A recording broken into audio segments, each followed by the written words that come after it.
Thank you so much again. You'll see people kind of trickling in and out because we have 3 different sessions today. One is a great conversation and talk from Dr. Wendy Charles, and then we'll have 3 amazing lightning round talks of about 20 minutes apiece. And then we'll have a networking hour here in the back. It's a beautiful day. We love this space for the view here, so we're very excited and thankful to the Corbell School for having us in this space. We did want to let everybody know because we have such an awesome jam-packed group and we wanted to make sure we're utilizing their expertise to the best of our abilities. We'll do the full presentations, and then during the reception, there will be time for Q&A with the specific speakers. So it'll be more organic, more face-to-face, and so we'll all gather in the back here as we do that. But for now, thank you so much for coming to the second symposium after the fall. We were very thrilled to have an introduction by Professor Josh Ross, then an amazing panel in the fall, and then we had use case breakout sessions. And then we decided we would love to do a follow-up because it was such a wonderful conversation with so many people on campus. And so today we will have an amazing run of show and we'll talk through that. But before we do start, I want to start with a land acknowledgement. Community Plus Values and the University of Denver really tries to start with that, to take a moment in the spirit of healing and peace to acknowledge and honor the indigenous peoples of the land upon which the university stands, the Arapaho, Cheyenne, and Ute tribes. Like the history of so many institutions in the American West, ours is a complex and sometimes painful. And in recognition of this fact and to underscore the commitment in our community, we commit to listen and affirm the stories of all in our community. And we do invite you to visit the DU Native American Indigenous Initiative's website and to follow the Native Student Alliance on social media. And they're actually going to have the New Beginnings powwow on May 13th. So mark your calendars. It'll be right here on the University of Denver campus. And it'll be centered around transforming Indigenous brilliance. So I want to start with that. And now I'm excited. Provost Mary Clark has been able to join us today in her busy schedule to kick us off. And so with that, I will hand it over to Provost Clark. Thank you, Chase. And I benefit from all of Chase's work. He has organized today's event with so many of you who are present, and I'm deeply appreciative of that. So to our faculty, staff, students, our deans, I very much appreciate your partnership in this second level blockchain symposium that we're hosting today. As Chase highlighted, we had a session in the fall that was really a bit of an appetizer or a teaser about blockchain. Our timing was magnificent because it was, I think, the very day that all hell broke loose with blockchain in the financial domain. And so we are now building on that and really building on that very meaningfully by engaging directly in the ethics of blockchain. And so we have some very special speakers joining us today to be thinking about that next level consideration of blockchain. It is with us. It is with us for the future.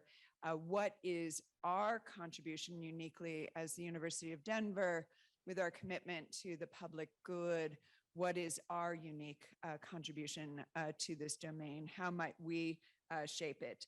So following what I am very much looking forward to as our introductory talk about the ethics of blockchain with Dr. Wendy Charles, we'll have 3 lightning talks. Chase made reference to them.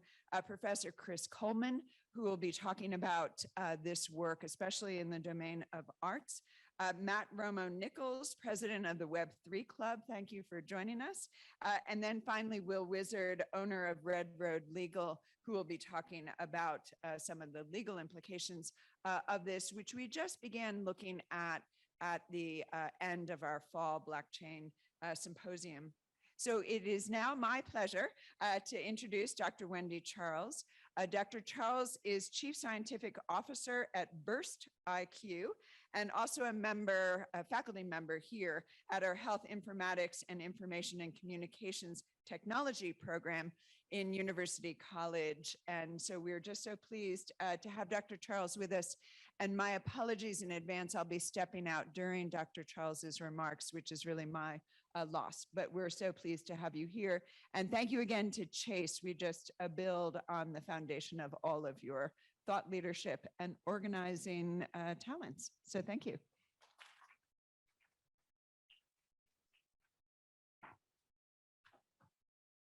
All right, in true technological form, we are going to change over to a presentation here from Dr. Wendy Charles. There you go. Okay, do you have the clicker right there too? It's right there. Should I turn off this one?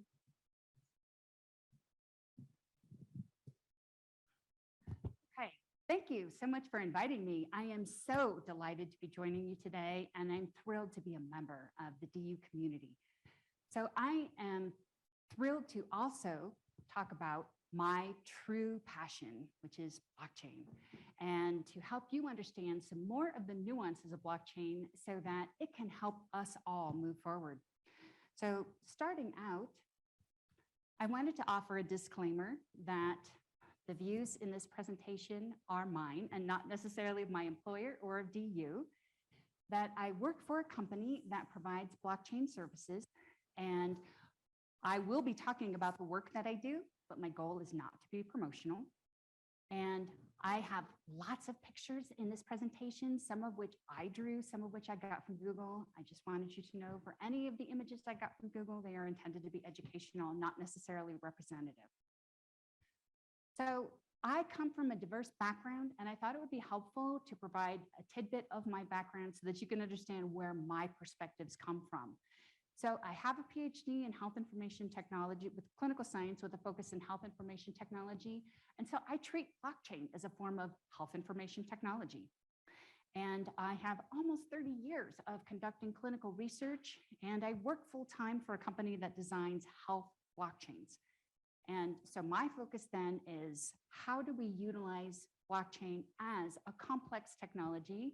And because I work in the commercial space, how do we make commercial applications of blockchain? I will also be talking about in my presentation some of my work on international committees. We just recently finished an international standard for IEEE on the governance of blockchain. And through my presentation, I'll talk about my work with the European Commission as well. So starting out, what is blockchain?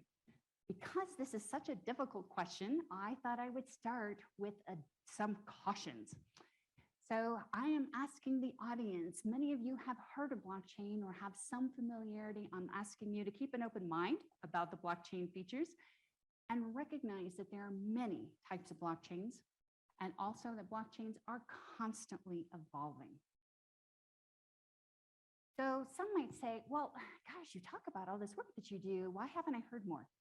Well, there's two analogies that I'd like to use. The first is that just like a tree, any technology has to get its roots.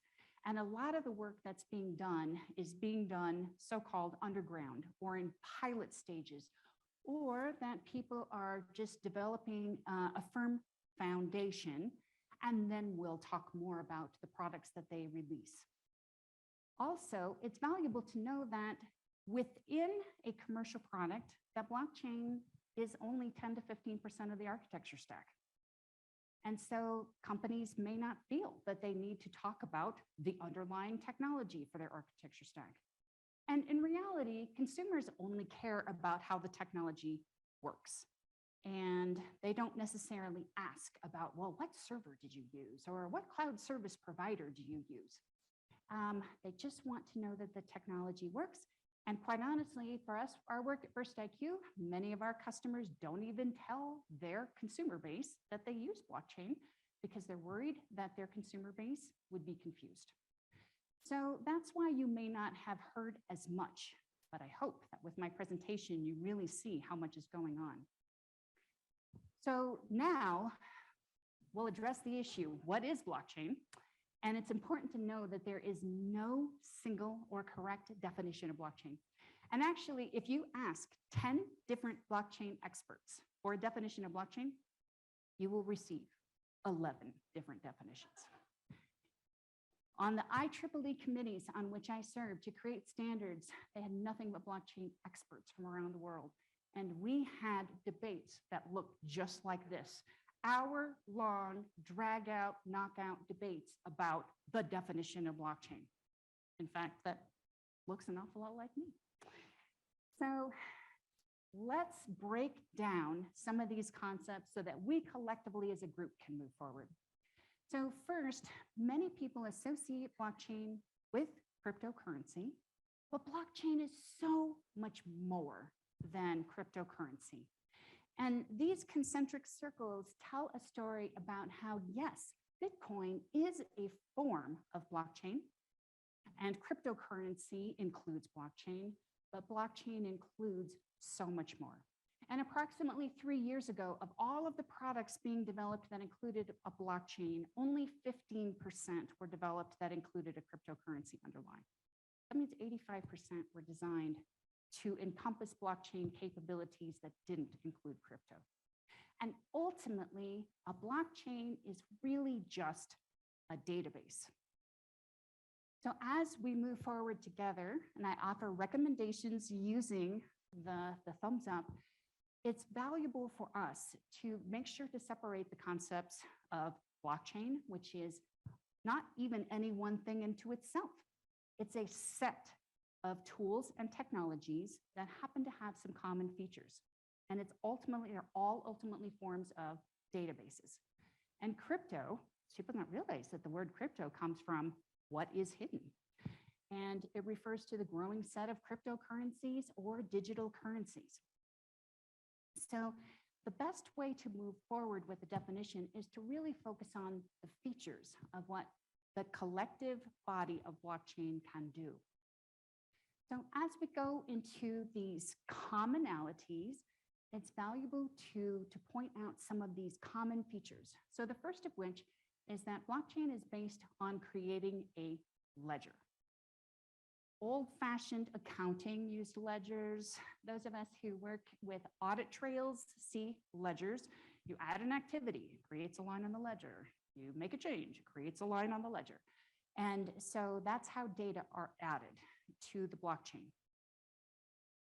Next feature is cryptography, and blockchains utilize cryptography in order to create hashes. So it can be almost any type of input. At Burst IQ, we input lots of different features, including images, files, raw data, can be pointers to the internet. Almost anything can be entered as an input, and it goes through a hash function that creates such a complex alphanumeric output that you cannot reverse engineer to figure out what the input is. And the output is all totally different from each other and encompasses whatever was part of that input. And this is the core technology that chains the blocks together. So as we think about how we create batches of data, it can be batches of transactions, it can be batches of input, say health information even, that as it's creating a hash of that block, it also includes the hash of the previous block. And then that information is included in the next block. And so since each subsequent block includes the hash of the previous block, that's what links them together. And this is also the feature that makes blockchain so tamper resistant and tamper evident, because if someone were to go and try to change data in, say, block 2, it would change the hash of block 2. But since the hash of block 2 is contained in block 3, then we'd have to change the hash of block 3. And so on, and so on, and so on down the chain, which would be an incredibly intensively involve intense computing capabilities.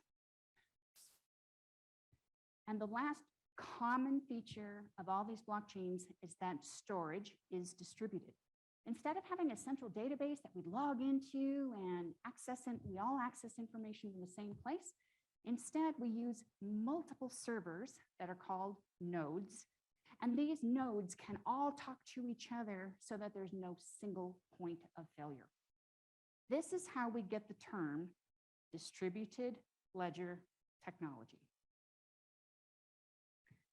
Common blockchain features also include all of these on this slide, and a big part is how we can best design the capabilities to achieve the business cases that we are trying to get by including a blockchain technology in our architecture. When thinking about the types of blockchains out there, these are often placed on a grid where some are open and where anyone can see and send transactions. Some are private and with permissioning. The first blockchains were permissionless, where anyone could join and be pseudonymous, and permissioned, where you need permission to join.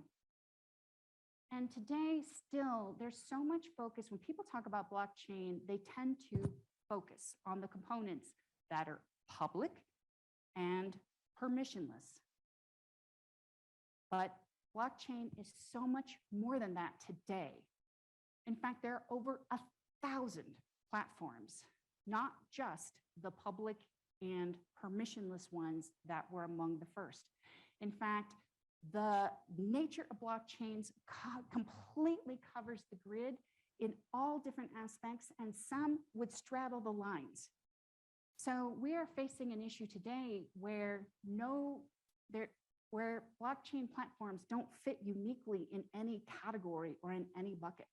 It's just important to see how broad the landscape is and how they can not just be private and permissioned, but they can include combinations. And for many of the technologies that we use at Burst IQ, we can layer blockchains. We can put a private blockchain on a public blockchain, or we can help clients put private applications on public blockchains. Most of the time, though, we work with private blockchains. It's just so much variety today about what organizations can do with blockchain. We're also seeing a wide variety of how blockchain nodes can be organized. Rather than just having a bunch of independent servers or nodes, there are consortia blockchain where groups get together and each contribute a meaningful component to the blockchain design and sharing. Or hybrid blockchains, where a private blockchain, for example, can be attached to a public blockchain in order to add additional attestation. So we're really seeing a lot of evolution of design. Now, this grid shows some of the common capabilities broken down by the public blockchains, where anyone could send, approve, or read, and some different functions of the consortia, hybrid, and private blockchains that tend to involve smaller groups for permissioning or privacy. And I acknowledge that there are healthy debates about whether the consortia are hybrid or private are actually blockchains. As I told you in the beginning, there are drag out fights sometimes. But what we are seeing is that there are now tens of thousands of products being developed that involve private distributed ledger technologies that are calling themselves blockchain. On the international committees in which I serve, we had huge debates again in the beginning as to whether or not those radical private distributed ledger technologies should even be included in discussions on blockchain. But now it's become much more inclusive. So my hope is that instead of infighting amongst ourselves about what is the definition of blockchain, that we can learn from each other and come together in order to create more strength in numbers. With strength in numbers, we are in a better position to educate the public about what blockchain is and what it isn't, as well as advocate with our legislators and develop better products. And so as the definition continues to evolve, as is driven by market forces, we will continue to evolve with it. So now I'm going to talk about another feature of blockchain that's very common to the inherent capabilities and explain to you how people talk about it differently. So a common statement about blockchain is that blockchain is immutable, unchanging, incapable of being changed. Instead, I'm going to pose the question, is immutability absolute? What does that really mean? So actually, I'm gonna back up. So I'm gonna tell you a story. When I first gave my very first presentation on blockchain in January of 2019, I gave a presentation like this, and I was a little new to it. And so then I explained to the audience that blockchain is immutable. And I was heckled. It really threw me off. Audience members who were involved in blockchain heckled me during my presentation to tell me that I was wrong. So that made a big impression. And so then a couple weeks later, I went to an event at Mike Henson's office. Mike Henson was there. And I asked this group of blockchain professionals, there were about 45 people there. I raised my hand and I said, isn't blockchain immutable? And they said, no way, you idiot. And it really struck me and made me wonder how best to talk about this capability. As I became more involved in international committees, some of my colleagues pointed out to me that a good reference starting point for how we think about immutability comes from the National Institutes of Standards and Technology guidance. And they talk about how most publications on blockchain technology describe blockchain ledgers as being immutable. But NIST insists that this is not strictly true. They are tamper evident and tamper resistant. They cannot be considered completely immutable because there are situations in which the blockchain can be modified. Big.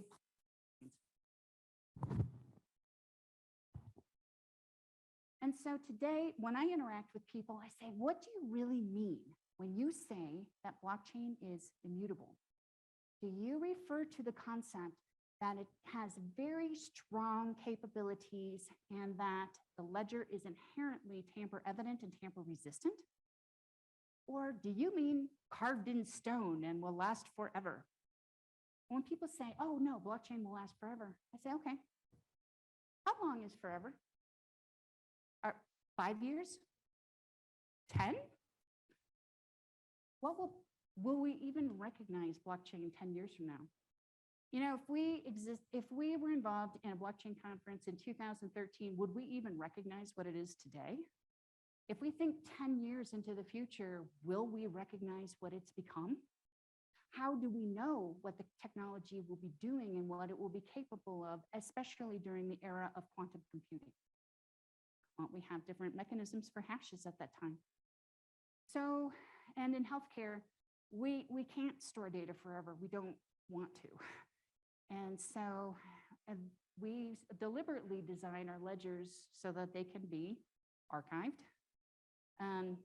Sometimes the organization will request a modification during the project. So the best approach that I can recommend to this audience is that we just ask people what they mean when they're talking about immutability so that we can still get on the same page. The same one concept applies to decentralization. So much of blockchain is described as being decentralized. So what does that mean? And is decentralization absolute? I'm going to argue that it's not as an absolute or universal statement, and partly because we have so many capabilities within the blockchains that we have today. It's possible that some blockchains have much more decentralization than others. But I'm going to argue that centralization, decentralization exists on a continuum of dimensions. And here are just a couple of dimensions, and I quite honestly believe that there are 9 dimensions, and some of those additional dimensions can be considered subdimensions of these. When we consider architectural, most people say, oh, as long as there's multiple nodes, it's decentralized. Well, that's only one way of thinking about it. And when I ask people, I say, that's awesome that you have a 20 node network. That's great. So how do you host your nodes? And they say, well, all on AWS. Say, that's not very decentralized. Where do you, how do you manage the operations? Well, we have a group that does that. Well, that's not very decentralized. Who builds your apps? You have apps on top. And so it's thinking about blockchain with more complexity when we talk about operations. And when we talk about decentralization, and that's particularly true when we talk about governance, and I just spent the last 2 years working on the IEEE Governance Committee to determine how best to frame standards around governance. And it's much more complex because there are so many dimensions of governance, because you also have to make decisions on who's going to pay for it and who's going to operate it and who controls the legal component and who's responsible if there's a breach or a loss, and how do you maintain uptime? And all of these questions need to be addressed.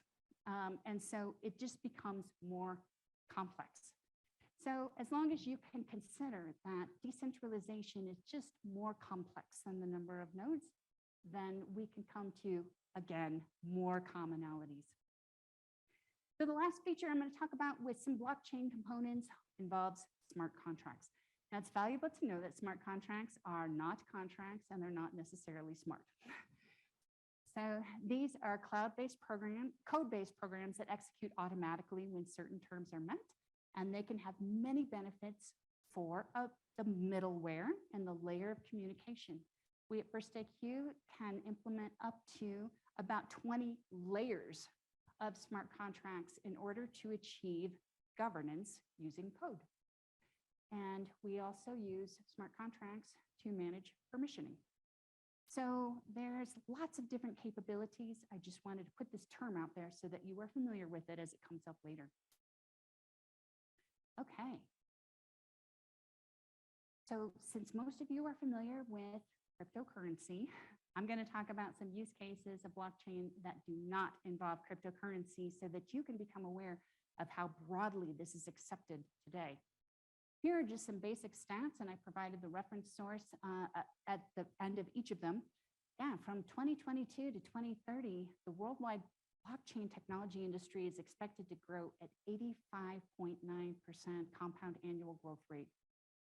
Even the third bullet point, 60% of chief information officers across industries report that they are on the verge of incorporating blockchain in their infrastructure. Or the last one, blockchain was acknowledged as a critical component of corporate infrastructure by 53% of C-level executives, determined by Gartner. These are real numbers, and this shows a lot more progress.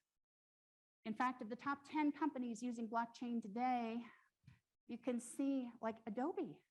What do we think of Adobe?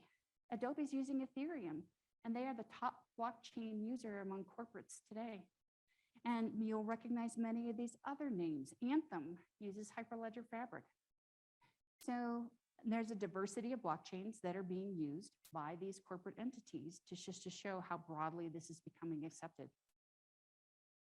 Walmart has been using blockchain to manage the food supply chain since 2016, but they made the biggest advance in September of 2019 when they mandated that all parties in the supply chain, from the growers to the shippers to the distributors, had to adopt their technology, IBM Food Trust, or be dropped as a supplier. Walmart tracks all leafy green lettuce in their stores using blockchain. They had previously started with pilots on mangoes and pork, and they continue to broaden the uses. And now one of their big goals is to put their pharmaceutical supply chain on blockchain. So every time you walk into a Walmart today, you can recognize that you are interacting with the blockchain, and that Walmart has enabled tracking to go from public health surveillance, which typically took 6 days to track the source of contamination to a farm, and gotten it down to 2 seconds. With health blockchains, where I specialize, here are the specific stats. You can see tremendous growth expected until 2030. What really strikes me is that Forbes predicts that by 2025, 55% of healthcare applications will include a blockchain component. And also in just 2 years, that the use of blockchain will save healthcare over $100 billion. And some people say, well, wait a minute, can blockchain really be used for healthcare? Absolutely. But it requires proper design principles for compliance. And you have to build the compliance into the technology itself, not just the application layer, but we have to design it into the blockchain itself. And also, it's valuable to note that compliance is not just about meeting some check marks for your technology, but compliance is the approach that your company takes to make sure that you have put in place good administrative safeguards and good physical safeguards of your technology, as well as meeting the unique technical components that have to be built into the technology.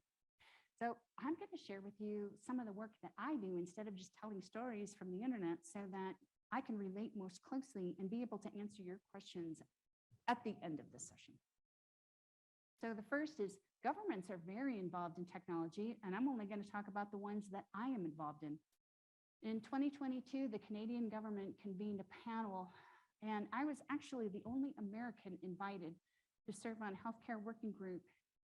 Their goal with creating standards and having a specific healthcare working group was to determine how best to utilize blockchain to deliver health records and manage health records for Indigenous populations. And it's really powerful how much the country is investing in trying to use modern technology to do more for remote patient populations. Also, I've been serving on the European Union Blockchain Observatory and Forum for about 2.5 years. This was a committee that was created by the European Commission to advise the European Commission about how best to approach issues involving blockchain. And in 2021, the Commission requested a report about how best to use blockchain for healthcare. So they convened some of us who work in health blockchains in order to provide prescriptive advice about how to move forward. The Commission is trying to be very proactive. And one of the issues that they asked us to address is, can blockchain be consistent with the General Data Protection Regulations right to be forgotten? This is one of the debates that comes up periodically because of the way that blockchain manages an enduring ledger. Can we meet the requirements for the right to be forgotten? I was thoroughly preparing for a drag-out debate. I had written extensively and cited that there are 7 different published sources about how you can delete with different capabilities involving a blockchain, some of which is just deleting the component that's completely off-chain. For health blockchains, we actually delete on-chain if we have to. There are 7 different published methods for doing this. I was so prepared, and it ended up being a complete non-issue. The Commission brought some of its own experts to, and I said, okay, let's talk about the right to be forgotten. And they're like, what? So it does require careful design, but even in areas that have very restrictive privacy policies, organizations have found ways to meet these requirements. I'm just really excited about how much the European Commission is trying to advance blockchain technology in the European Union and utilizing it as a component for assisting with interoperability of healthcare records. So here are some projects that I was personally did with my colleagues at First IQ. A couple years ago during COVID, we managed vaccine data. States contracted with us to manage their vaccine process. So it was their vaccine supply chain, all of their scheduling, all of their medical records, and we used a blockchain to push data into electronic health records and push it to state registries.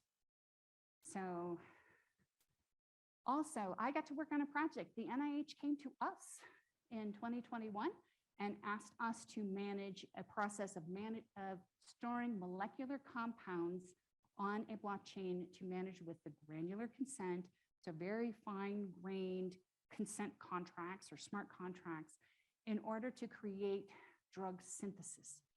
And the NIH has published widely about this, and they believe that this is an option that's going to help advance drug development because you can better manage intellectual property. Another project that we have worked on at First IQ was with Intermountain Healthcare starting in 2017. This was our first enterprise level implementation for a healthcare organization. And we designed the capabilities to bring together 10, I think it's 10. I often forget how many silos there are, but silos within Intermountain Healthcare so that they could really target and provide nuanced analyses of the actual health outcomes and costs of delivering surgeries. And over 4 years, Intermountain Healthcare saved $90 million. That's real money. They had created a spin-off company called Empiric Health and had used our BurstIQ blockchain platform in over 600 hospitals since 2017, saving money everywhere they go. BurstIQ has since purchased this technology, so we deliver this service ourselves. So these are real life capabilities. The last is we recently contracted with the state of Colorado. We won an award from the Centers for Medicare and Medicaid to help modernize Colorado's Medicaid. And we will be using blockchain to integrate 233 data silos for Medicaid data in Colorado. We had to be inspected by the Center for Medicare and Medicaid Services. They gave us the thumbs up. And so blockchain will be used for Medicaid data in Colorado. So these are just a few examples, but I hope that it helps you see how blockchain has evolved significantly beyond cryptocurrency into many practical applications and is making a difference in many industries. So now as we talk about the diversity of blockchains, I'm going to go back and include cryptocurrency. The goal of this discussion is not to offer opinions or conclusions, but to raise questions. And do blockchain technologies promote socially good outcomes for individuals or society? Can we use blockchain to reduce socioeconomic inequalities? I'm also going to offer recommendations, but I just hope that this inspires you to think more deeply about what we can do. So starting out with some critical ethical components, it's so important to first start with what is your mission and vision as you are using a blockchain? And who are you trying to help? How can you help that population with using a blockchain? When BurstIQ was founded, they had a critical mission to do good in third world countries and include healthcare more broadly. They were the very first company that uses blockchain to join the United Nations Global Compact and make a commitment to the world that they are going to fight for social justice and try to advance healthcare in the world. We also became members of OECD in order to help with financial equity in underserved and underprivileged communities. This drives our commitment and drives our staff and employees because we know that we're part of something good. As part of establishing your mission and values, it's valuable to ask, do your advisors and board members represent the people you're trying to help? Can they really advocate for them? And are you held accountable for upholding your mission and values? How can you become more accountable to achieve those goals that you set out for social good? Next, I'm going to talk about the evolution into Web3, because I believe that this is also part of social good. We were familiar, some of us remember when the internet was first started, which dates me a little bit, and you could log in and only read a website. And over time, we had the capability of posting information and creating it more interactive, which is now retroactively referred to as Web 2. And now, starting in 2020, we're really seeing a movement toward a different distributed mechanism for managing data in which individuals can have more capability to own their own data. In fact, one of the reasons that's driving this is because people produce amazing content and publish it on the internet. But in the Web 2 environment, when you publish something to Facebook, Instagram, or Twitter, they own what you publish and they profit from it completely. You don't get anything. There are other, like YouTube, Spotify, the App Store, that provide some compensation to the content creators. But the movement now is for individuals to have more ownership and control. And currently, about 80% of the infrastructure designed for Web3 is founded on blockchain. as we see an influx of privacy legislation as well, that is driving individuals to have more visibility and control over their data, we are seeing more and more states come to give individuals more rights. While we don't know exactly what the future will hold, we do definitely see a trend. We see a trend that individuals are not just going to have right to access and right to share, but right to control how information is being used. And we believe eventually they'll have more rights to sell their data. Moving on to the ethics of security of blockchain networks. There have been many use cases that talk about cybersecurity. And some people say, oh, a blockchain is the only security that you need. Is that really true? It's very secure. But blockchain can also create its own security risks. Now, some of these are ubiquitous with being connected to the internet, but some are unique to blockchain. And it's important for us to become more aware of the risks that we can potentially introduce to how data or assets are being managed. Now, granted, the primary security risks involve the platform that you choose, and that private platforms are inherently more vulnerable than some of the bigger public ones just because of the design of how there's a smaller group of individuals. But it also depends on the degree of programming that's performed too, and whether or not the programming was good. You can have a very secure database and a very weak blockchain. So it's valuable to think through, how do we best manage security? And also, when we think about attacks on blockchain, they don't necessarily attack the blockchain itself, but the processes attached to the network. So the majority of hacks are on cross-chain bridges, the smart contracts that manage the protocols, people's hot wallets that store their crypto keys or their crypto, and of course, social engineering, people clicking on the wrong links. So I like to emphasize blockchain is software, not magic. It's got some tremendous strengths, but there's human beings behind it to some level. And humans ultimately wrote the original codes. They're constantly improved, but humans are involved, and nothing that humans are involved in is going to be perfect. So what I recommend is to perform an ethical risk assessment where you identify where things can go wrong and try to be proactive about addressing those. And there are many different ways that it can go wrong. And these are just some of the examples.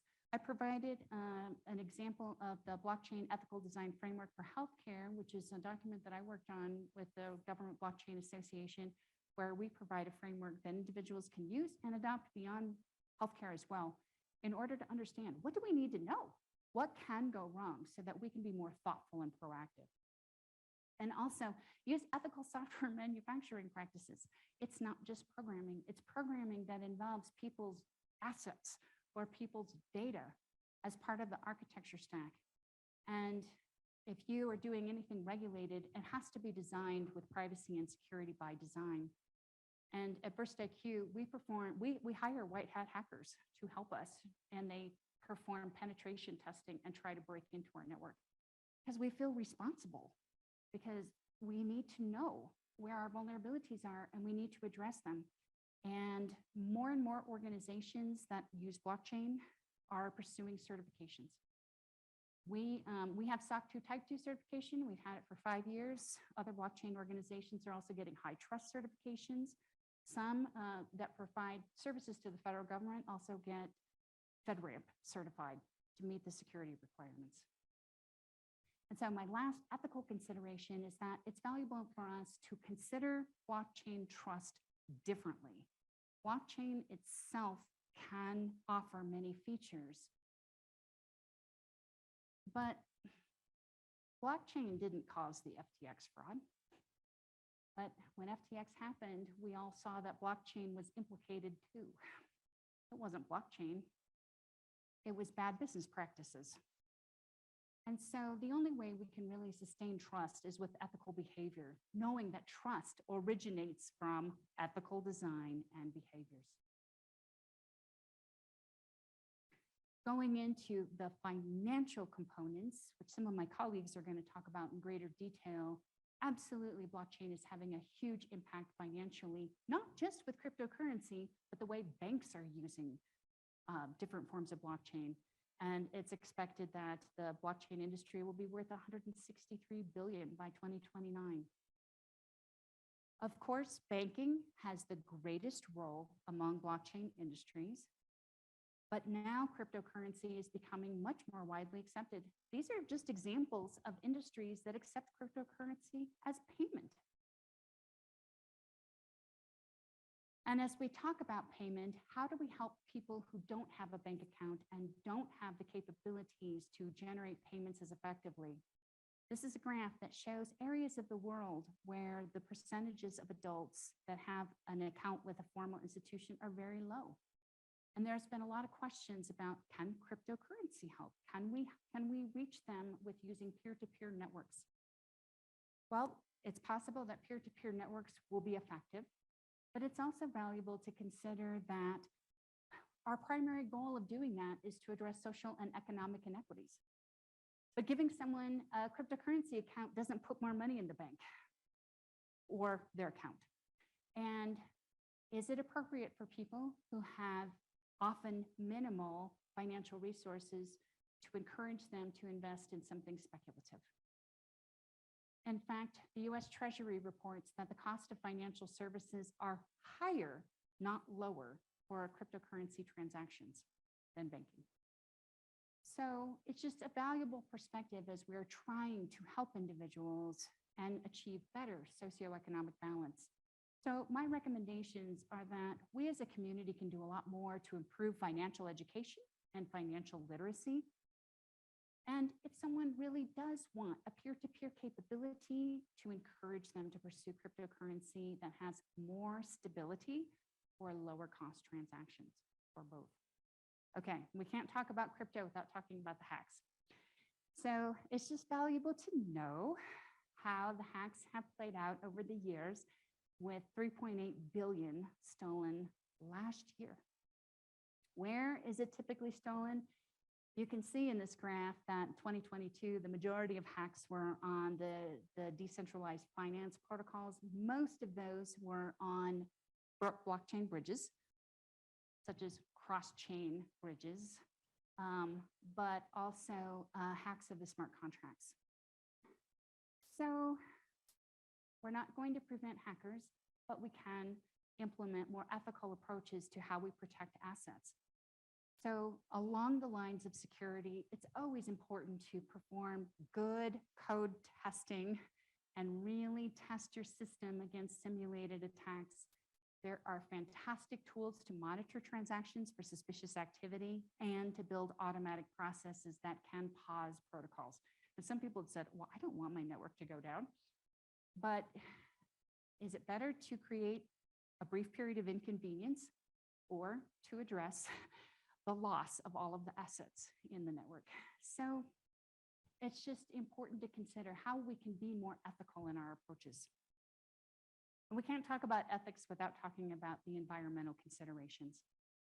So many people say, oh, blockchain, it's terrible for the environment. You shouldn't go into blockchain. But that depends entirely on the consensus mechanism that's used by the blockchain. Now, because the earliest blockchains used mining, where there was a competition among the parties, the servers, to see who could solve this puzzle first and be rewarded with cryptocurrency. That's proof of work. And proof of work is the nature that uses a lot of electricity. But it's important to know that there are almost 80 consensus mechanisms available to choose from today to get all of the nodes to agree with each other.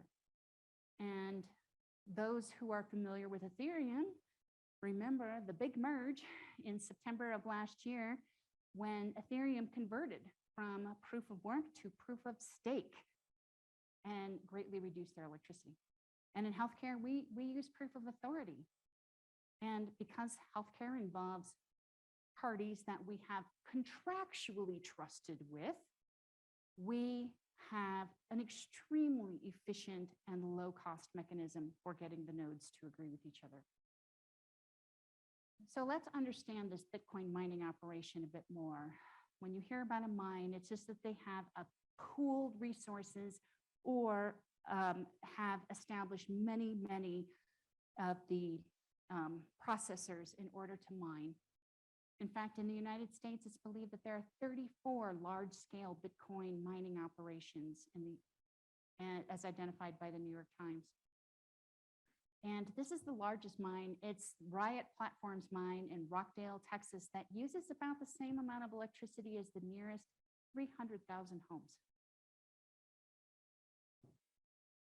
And so it is valuable to talk about carbon emissions. Carbon emissions do not result from the Bitcoin mining process.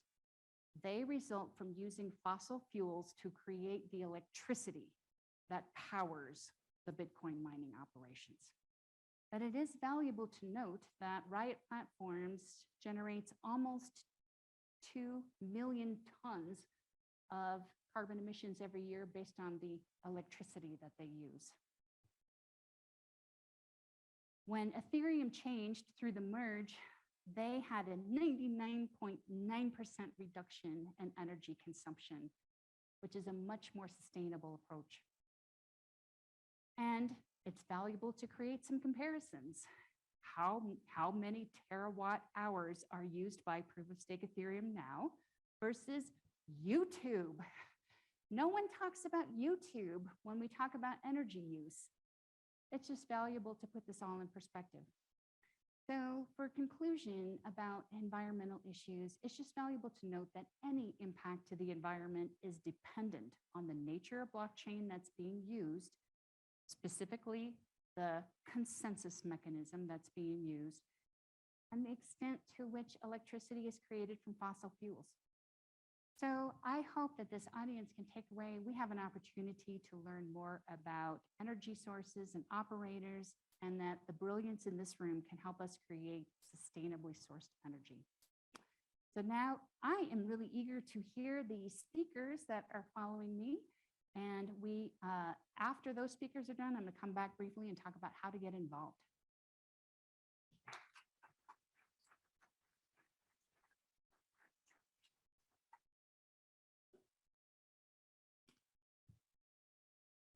All right, thank you so much, Dr. Charles. We're going to take about a 5-minute break. As a reminder, the restrooms are here. If you need a gender-inclusive restroom, there is one right out here by the check-in table. Please grab snacks, drinks, and we'll come together in about 5 minutes for our lightning round speakers. Thank you.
We're going to hear from 3 awesome lightning round talks. And don't forget to grab snacks, drinks. We'll be here for about an hour with 3 conversations, and then we'll jump into our networking hour.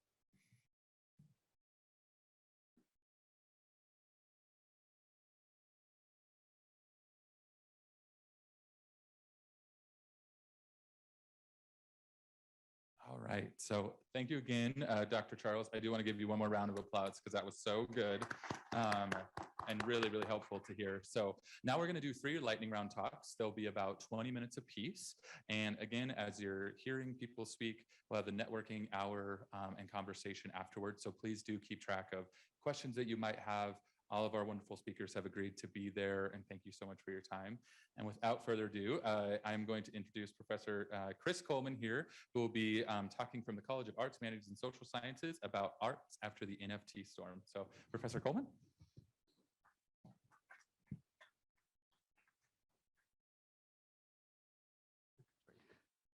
All right. Thank you, everybody. I'm Professor Chris Coleman. I teach in emergent digital practices. I have been a digital artist for about 25 years, teaching digital arts for 20 years.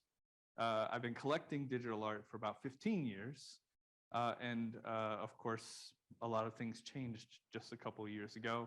And I've been an active participant in this kind of craziness and speculative market that was NFTs.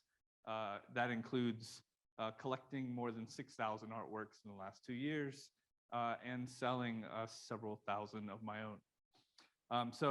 This talk is a little bit of trying to look at the pieces that are left over. Most digital artists are a little bit happy that most of the speculative market is moving on to something else. It wasn't healthy. It paid some people's rent for a year, which was great, but it's not something that was sustainable, and I think we all knew it. And so the question is like, yeah, what comes out of the other side? So that's kind of what I'm going to talk about. I'm not going to go over the whole history of the NFT ups and downs. You can read funny pieces in the New York Times if you'd like to do that. But I'll say here that there are a few sort of clusters of things that are worth discussing. One of the pieces is this idea of art marketplaces and the contracts that are involved in selling artwork on the blockchain as NFTs. We did see something emerge that I'm very excited about, which was a platform not funded by venture capitalists and extracted for all of its worth, but instead community owned and community run, which is this one in particular is TEA, which is sort of emerged out of a movement in Brazil to sort of own your own platform, have the artists and the collectors involved in the platform make all the executive decisions using a DAO token or a decentralized, oh no, I just forgot what DAO means. Autonomous organization, thank you. And so they give tokens and the tokens let you vote and people vote to decide what the platform is doing. And there's a percentage that's taken off from the platform to pay for things like developers and maintainers and server costs. And I'm really interested in, artist and art collector owned markets as a way forward in a much more healthy environment. It's also resulted in a couple other kind of DAOs. This one in particular called Refraction DAO. They recently had a festival here in Denver, actually, as part of Ethereum Denver. But the Refraction DAO is a system whereby it's kind of like an arts and music festival that is traveling around the world. And it's driven by decisions made, again, through these autonomous tokens. People vote with their purchasing power, but also just vote by being long-term members and even volunteering. Like I showed up and helped out with setting up the particular Denver edition, and I got voting tokens for that. So like my ongoing participation drives the sort of function of these organizations.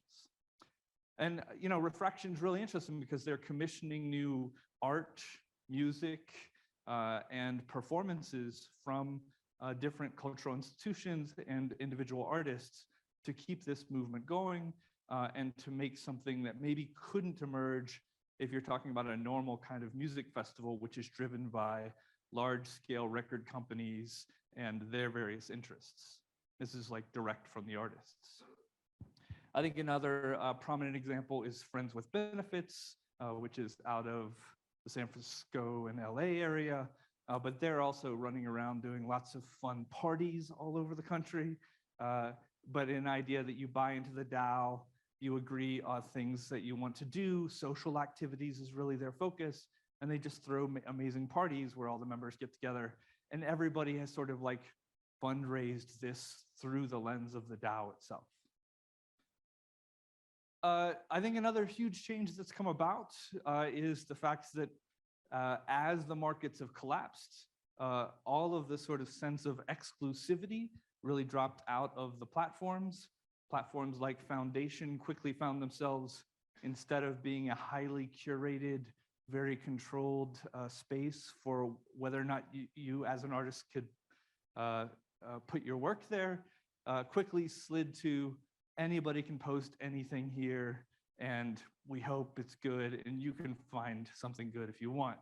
And it's been an ongoing conversation about this notion of what is gatekeeping, what is curation, what does it mean to go to a marketplace where you can see anything, and maybe not all of it is art, and maybe you are there for art, and maybe you're not. So it's really been interesting to watch all of these platforms kind of race to this particular space. In turn, I think what's been really interesting and happening is the ability for artists to make their own contracts and not use platforms at all. And I think this has been the most interesting evolution, driven by companies like Manifold, and I think there's also a company called Transits. I don't remember their name. Most of my friends are using Manifold, but this is basically a GUI website for you to be able to make a new contract particular to your specifications on the Ethereum blockchain, and then actually spin up a quick website that allows you to sell these artworks. That website goes away when all the artworks are sold. And so you're not making a new platform, you're solely just like making a space to sell, and then all of that work is available in the future. Well, no, it's a weird thing to explain. All of that work is in everybody's wallets on the Ethereum blockchain, and so then websites like OpenSea allow you to see that work, but there are many other mechanisms for you to see the work as well. But again, letting artists create their own contract and not having to use a platform at all has been a really interesting change. I think one of the biggest issues that we've seen come out of this whole marketplace collapse has been also the collapse of royalties. We're 2 years in, and it suddenly artists found out that all of this discussion about the power of NFTs finally giving royalties to the artists, with the idea that, you know, unlike selling your work at Christie's or Sotheby's, if an artist becomes famous later in life and your work goes from $5 to $5,000, you should actually get some of that money when your work is sold again for a higher price. This is what an artist would say. And this is the reason we were so excited about NFTs and royalties. It turned out that royalties weren't in the contract. And so in fact, platforms like Blur and then OpenSea started to strip those royalties out and not give money to the artists on secondary sales.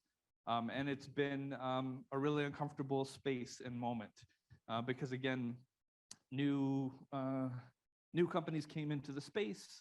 They competed with OpenSea by not enforcing royalties, and so royalties fell apart, and then OpenSea followed suit. The argument from the people who were here for speculation and don't give a shit about art, excuse my French, is that they should never have been paying artists royalties. How dare you try and get money off of my speculative purchasing and sales? And you're slowing down the market by having such things in place. So it's this battle between being a speculative asset versus being art that's meant to be collected and enjoyed. So this has been a sort of ongoing battle that we're dealing with right now. There are some incoming additions to the Ethereum contracts that are going to try and fix this, but I don't know. We'll see. I'll also say that one of the things that has emerged throughout this period, and I think is really interesting and worth looking at, is the evolution of art that was created specifically to speak to and utilize the blockchain itself. I'm really interested in this project, Wides by Sterling Crispin, who is actually from the area. This Wides project actually uses a very interesting smart contract which downloads the CryptoPunks, which you've probably heard about in the news, a very old NFT. And every time it's bought or sold, the JPEG of the CryptoPunk is recomputed and stretched to the point where the final form of the Wides CryptoPunk is only 2 pixels stretched across the entire screen, fully decimating that image. So again, the contract itself is what's doing that sort of image destruction or image manipulation. And so you kind of have this conversation about whether or not you sell your Wides, because if it's sold, then it gets stretched. Other artists have been doing things like these trading cards called art cards by Landlines. These were really beautiful, where you would buy different packs of trading cards like Magic the Gathering or Yu-Gi-Oh or whatever, and you would see what packs you got, and then you combine them to create a new artwork. And that was all done on chain. As you burned your cards, and an artwork would emerge. Again, a really sort of beautiful project that had many different kinds of results and a different way of thinking about generativity, but also like co-designing and collaboration between the buyer and the artist themselves. Another artist who's really taken this on quite a bit is Rhea Myers, who's really well known in terms of working on sort of the meta topic of the blockchain itself.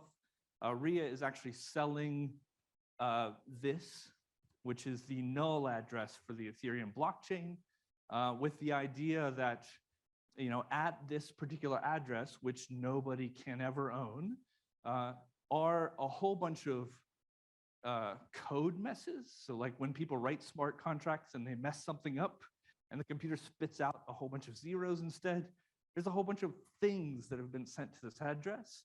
And additionally, some people use this as the burn address, which is a notion that we were talking about this, Dr. Charles was talking about immutability.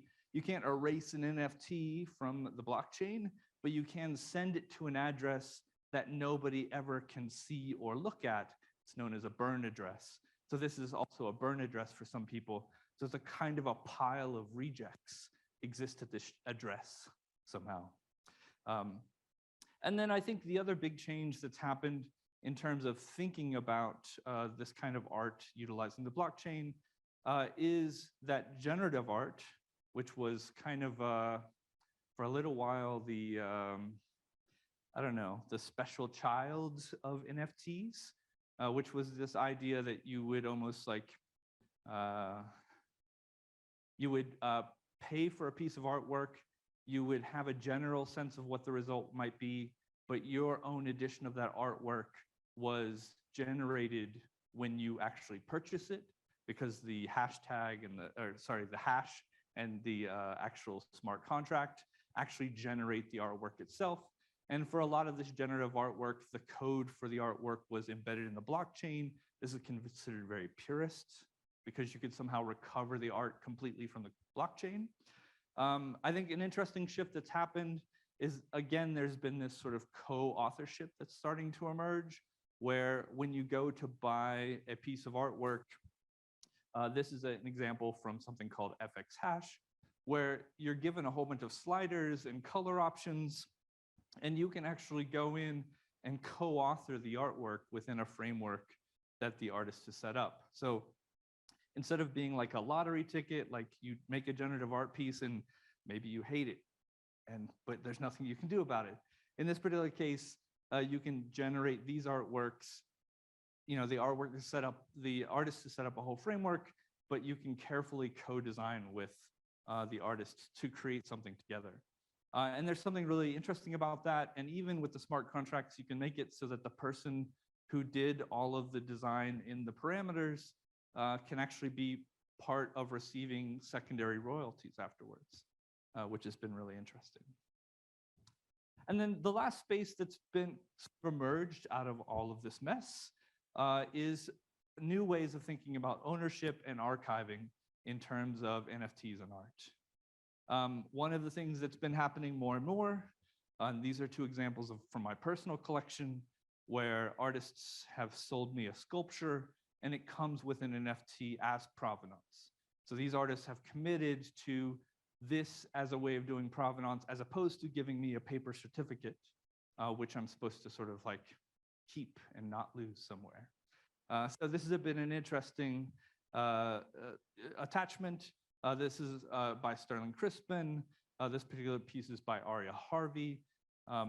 Again, this isn't a direct reference to the sculpture, but she says here that the NFT serves as a collectible along with the sculpture. While they're not inextricably linked to one another and can be separated, this image serves as a companion to that physical sculpture and can be used as a certificate of authenticity if the sculpture changes hands. Whereas Sterling clearly says the owner of this NFT will also own the physical work, and this relationship should not be broken. So neither of these, you can't make a smart contract that actually makes somebody do something in the real world, but the intention of the artist is there at least forever in the blockchain. And then I would say that when it has started to happen, I think the thing that everybody who bought NFTs as a speculative asset is they were dreaming that museums would collect the artworks and suddenly they would become rich because the MoMA would give them $1 million for their CryptoPunk. This was the insanity. Of course, instead, what the museums are doing is working directly with artists to create works which take on and think about the blockchain. And so we've seen that especially with a recent commission and acquisition with the AKG Museum in Buffalo, who's just acquired a number of works. Beyond that, a lot of other previous acquisitions have actually been donations. So there's a person who donated a whole bunch of NFTs to the Perez Museum in Miami. But I think we're more interested in when do museums think that this is something that they should take on? But because NFTs and the artwork in particular exist solely on the blockchain, and or mostly all of them exist in something called the interplanetary file system, hilariously named, which is a node-based decentralized file system. Most of all of the artwork that's ever been created exists there, not actually on the blockchain. And Dr. Charles, again, was referring to that the blockchain can't actually hold like a JPEG. Or not at least efficiently.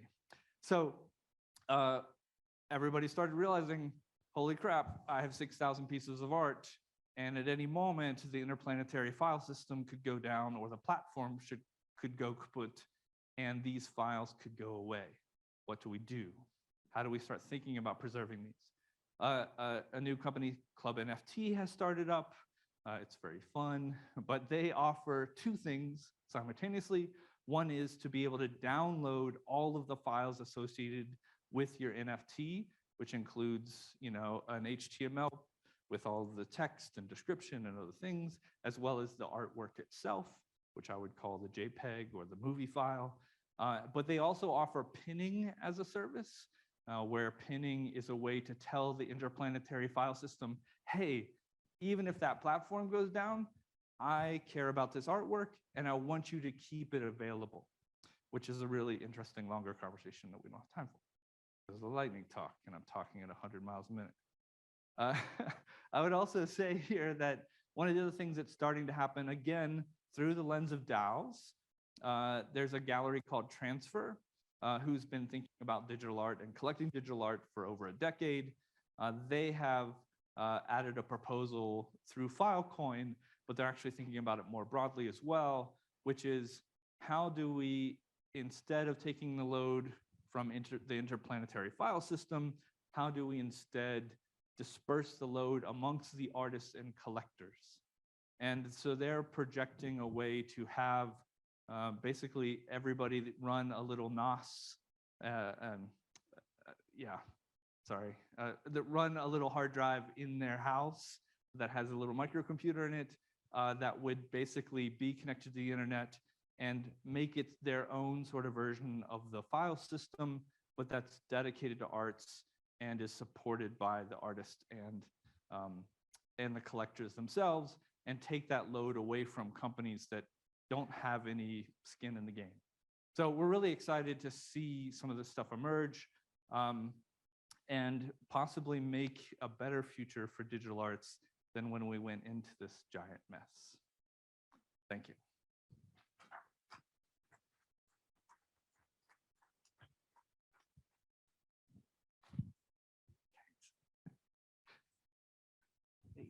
Awesome. Thank you so much again, Professor Coleman. I think that's one of the coolest parts is seeing all the ways that blockchain can be used. And now we're going to jump into our second lightning round. One of my favorite parts of this is getting to know Matt, the Web3 Club president here at DU, an undergraduate student. And Lindsay and I were joking, we could hear Matt talk about this work for hours, because in our first meeting, he was just having so much knowledge around this that we were writing notes furiously. So with that, I'll introduce Matt Romo-Nichols for his conversation around Web3 and the future of the university student experience at DU.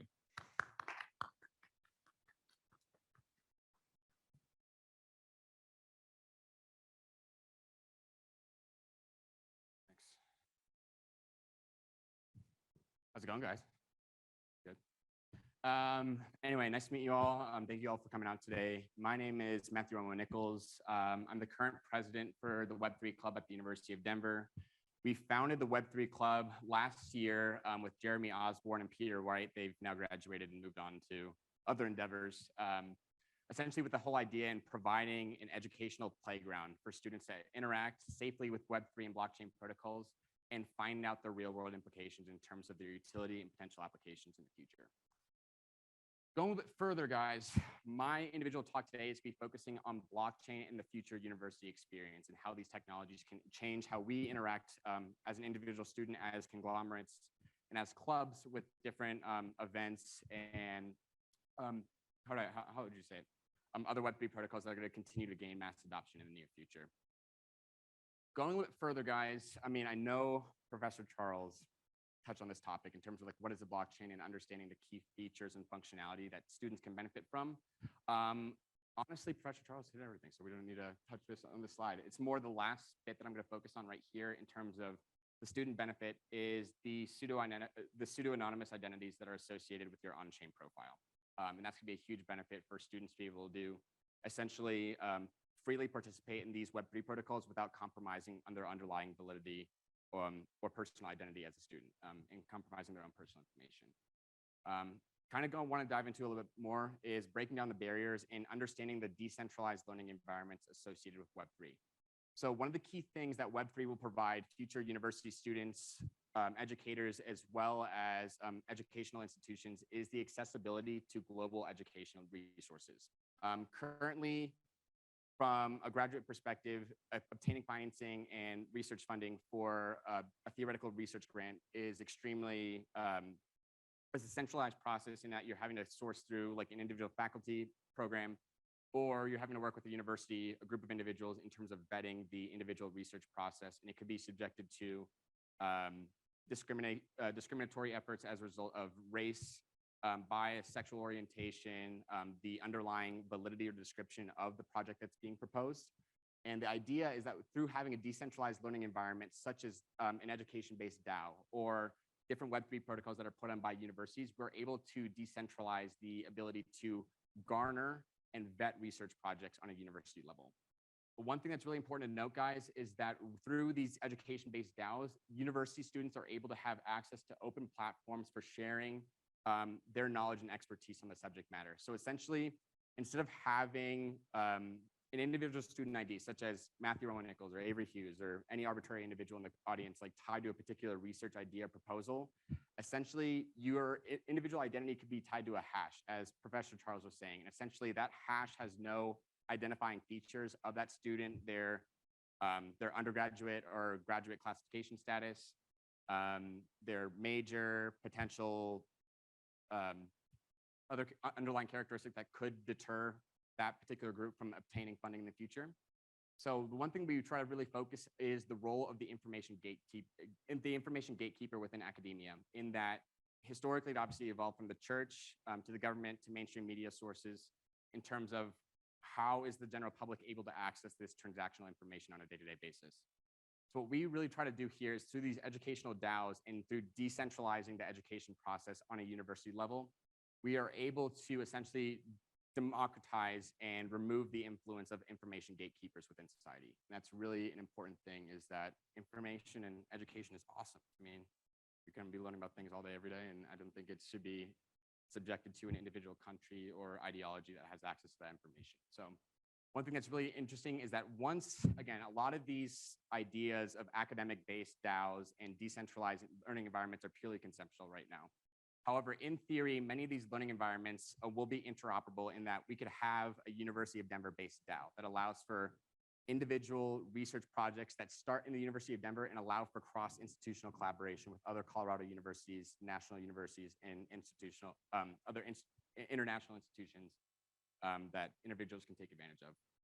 One thing that we wanted to talk about here is, or a potential use case that I've actually loved and we've actually dived into in the last 3 or 4 months, is pertaining to blockchain-based academic records. So one thing here, and I think this is coming off Professor Charles and Professor Coleman's talk, is the use of NFTs and digital credentials in verifying student experiences that will occur in the coming decades.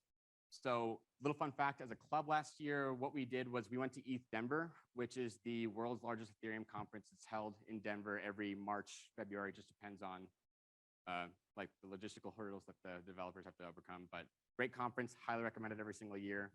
It's free to attend, but we attended ETH Denver last year, ETH Denver this year, and then Bitcoin Miami as part of like a networking effort to form additional club connections and sponsorships for last year's hackathon. And we met with the founders of POAP. So essentially what a POAP is, and I think this is one of the coolest use cases for NFTs within an educational context, is understanding a POAP is essentially like a proof of attendance protocol, okay? So essentially like NFTs are non-fungible tokens, like in terms of like the objective definition. And like, you know, when you're talking about like fungibility of a token, like Ethereum, like typical cryptocurrencies are fungible in nature in that I can exchange one Ether from one individual, move it to another individual, and there's no loss in value in that transfer because one Ether is one Ether, regardless of what wallet or public key it's associated with. Whereas with a POAP in an NFT, there's fungibility concerns. I mean, there's non-fungible in that I could transfer one NFT from one individual, move it to another, and there could be a theoretical loss in value in that exchange because maybe one NFT possesses greater utility or alternative characteristics relative to other ones that are existing on the blockchain. So anyway, the idea that we really focused on at Bitcoin Miami was the idea of using POAPs as an attendance-based university system. So a POAP stands for a proof of attendance protocol. So the idea, it's essentially an NFT that is mintable upon interaction with a physical event. So in theory, we could have done it for today. Essentially like have a QR code essentially right by the door. Individuals are essentially able to connect their public key, their wallet, their Ethereum address, and it meant a POAP essentially verifies that they were at this event. So the great thing about POAP is that it's enabled this new peer-to-peer form of social media platforms in the form of essentially like if I have individual A, and let's say I went to a Broncos game, I went to a University of Denver blockchain symposium, I went to an Avalanche game, and then I have another individual here that's collected a POAP from the Minnesota Wild, a Vikings game, and let's say they went to a blockchain symposium at the UNM. Essentially, they can find common characteristics between those POAPs in that, okay, may not be a Broncos fan, that's okay, we're not all Broncos fans. And then they're a Vikings fan, but the commonality between those two characteristics is the NFL. And then same thing with the NHL. Okay, we have the Wild here, we have the Avalanche here. The commonality is the NHL. And same thing here, different universities, but the same interest in blockchain topics. And the idea is that through a POAP, based social media platform, we're able to connect individuals based on verified experiences that they've actually engaged with, rather than being catfished left, right, and center on Tinder. So no more catfishing, no more Manti Teo. So anyway, guys, going a little bit further here, in terms of understanding the actual use cases for POAPs in an academic setting, the first thing that we conceptually came up with was the idea of a POAP-based attendance system for universities. And I'm going to touch on this for a second for some of you guys who haven't been, in college for the last 15 years, and that's fine. We don't talk about that. So going a bit further here, I wanted actually, I'm gonna flip back and then go back here. Okay. Does anyone know what this is? What I'm showing. Professors, anything? Clicker, yeah, 100%.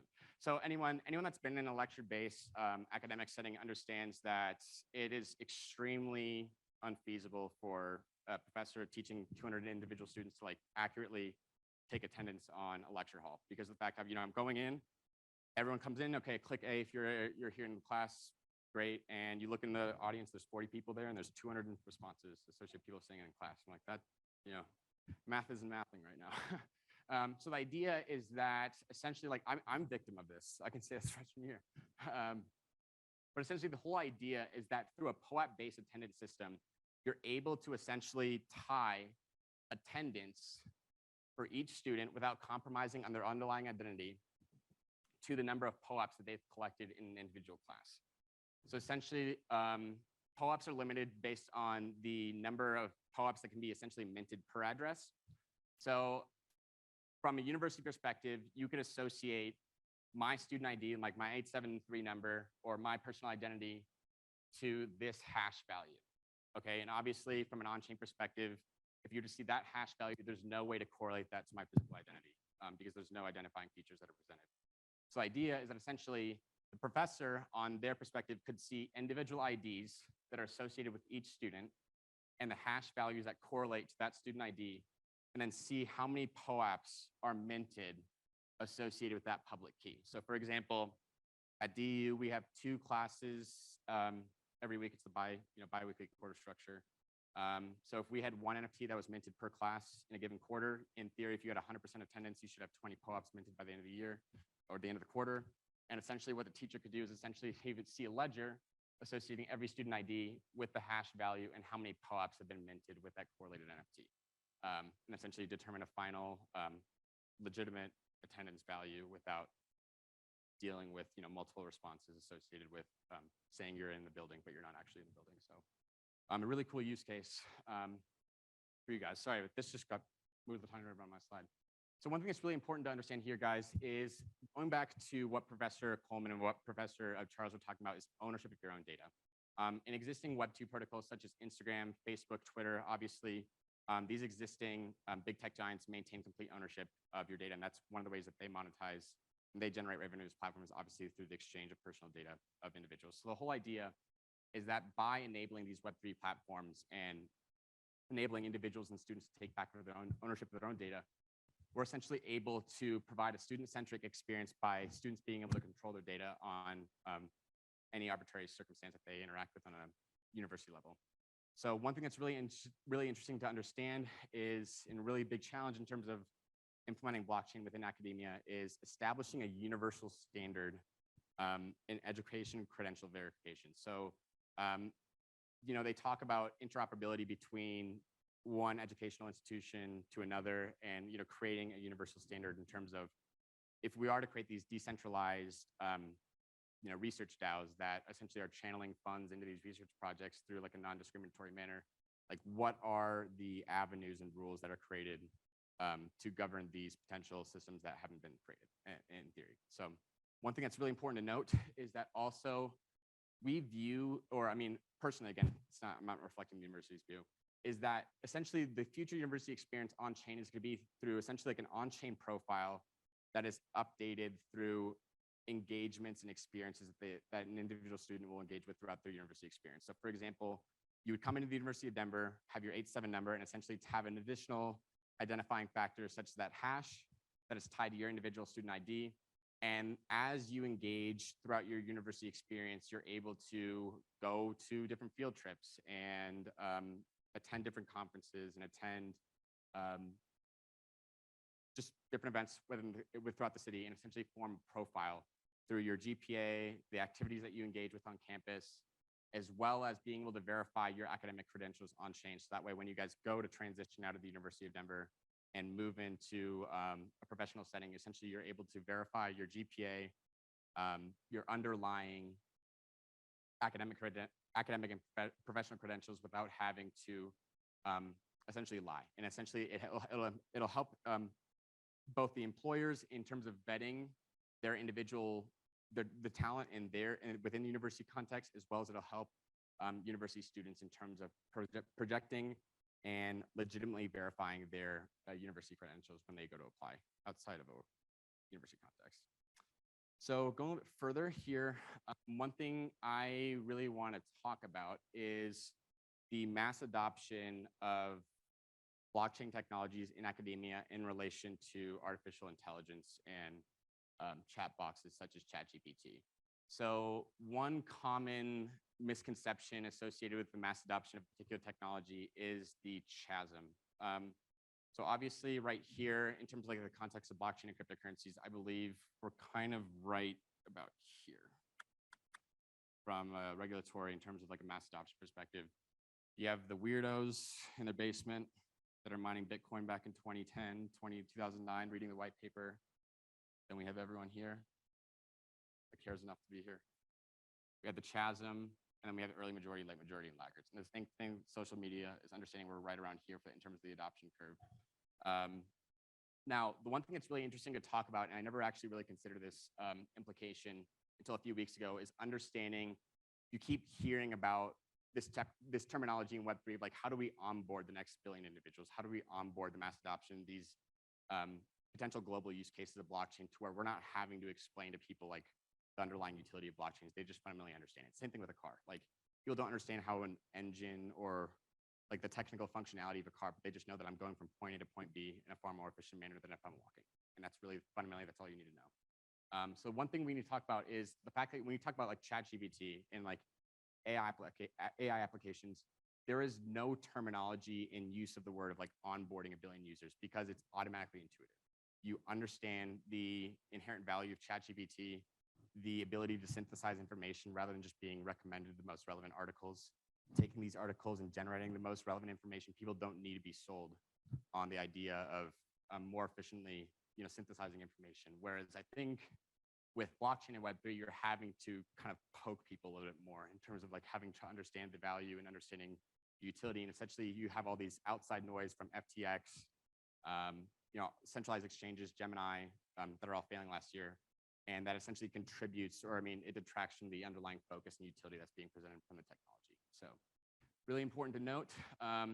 One thing that's really important to note is that as we cross this chasm, I truly believe that there should be 4 factors that allow us to achieve mainstream adoption, institutional adoption of Web3 protocols. And it comes in the form of 4 different catalysts that I think could occur in the next 2 to 3 years. The first one being regulatory and legal frameworks. You've seen the Biden administration recently in the last 2-3 weeks taken, they've issued a Wells notice to Coinbase. The SEC is suing, the CFTC is suing Binance for offering an illegal derivatives exchange in the United States. And so essentially there's no regulatory clarity in terms of like what is defining a cryptocurrency as a security, what is defining a cryptocurrency as a blockchain, defining a security as a commodity. Regardless of who you speak in the CFTC or the SEC, there's no clarity in that manner.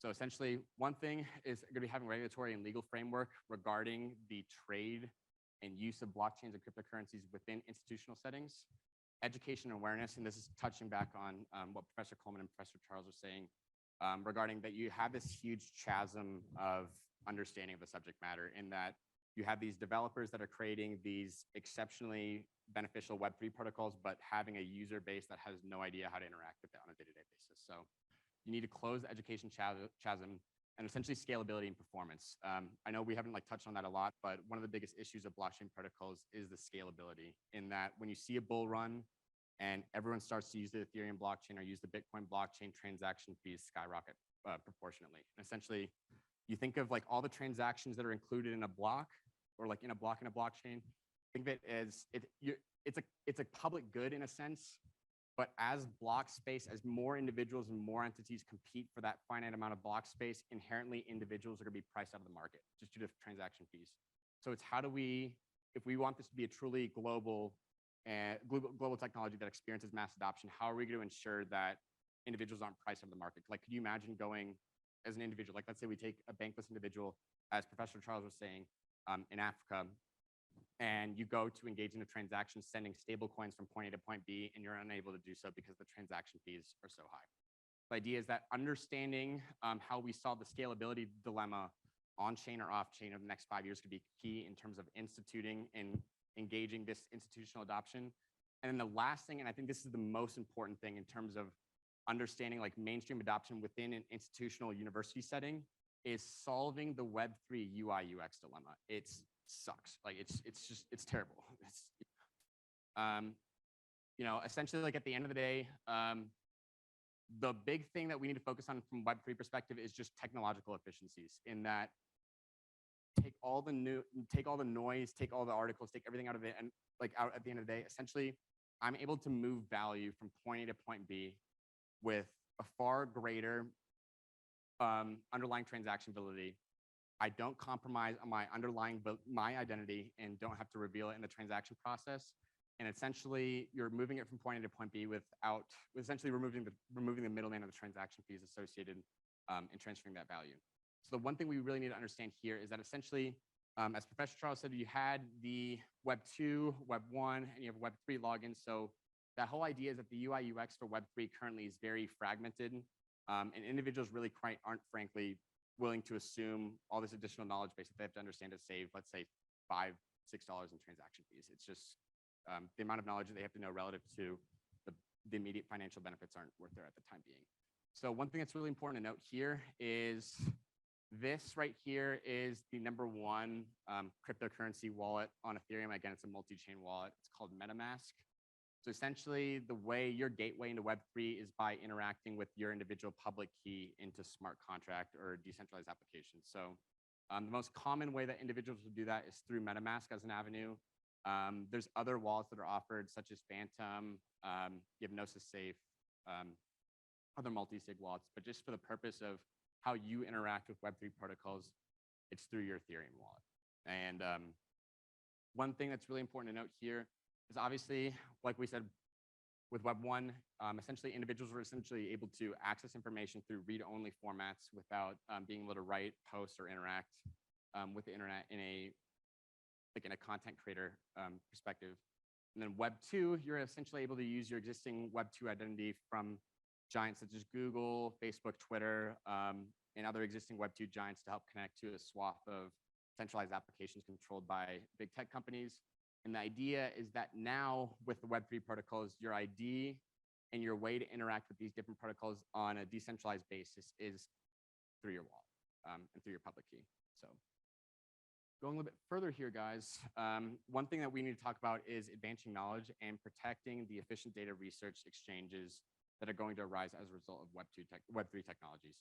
Talking a little bit further, I think one thing that's really important to understand is that I think everyone is using, like in a startup sense, using AI and blockchains as like buzzwords to generate revenue for their idea, but not every Web3 idea needs to be built on a blockchain, and not every decentralized education protocol in the future needs to be built directly on chain as well. So theoretically, there's multiple different solutions and multiple different avenues that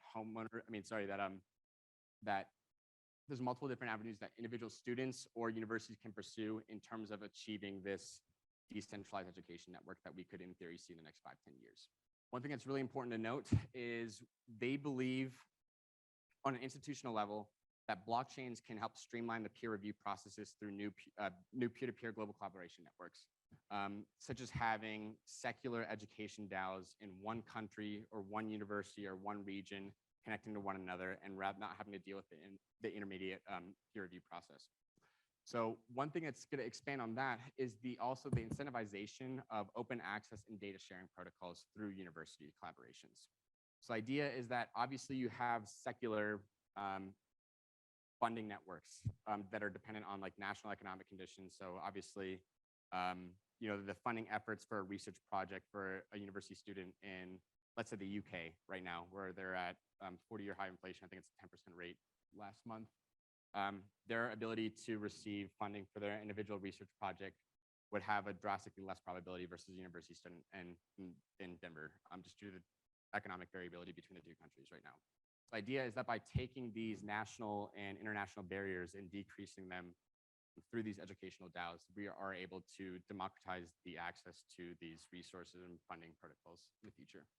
So one thing that's really important to note is ending the non-discriminatory funding practices in academic research development. So, I mean, I've been saying this earlier, is that in the past, you typically have to associate a research project or funding proposal with a group of students or physical identities, whereas through decentralized research DAOs and protocols, you're essentially able to submit a project and evaluate its feasibility based on a hash that's tied to the project's underlying identifying features, and not reveal the underlying sponsors of the work. So going a bit further here, I have 4 individual recommendations for improving the Web3 student experience in the future going forward.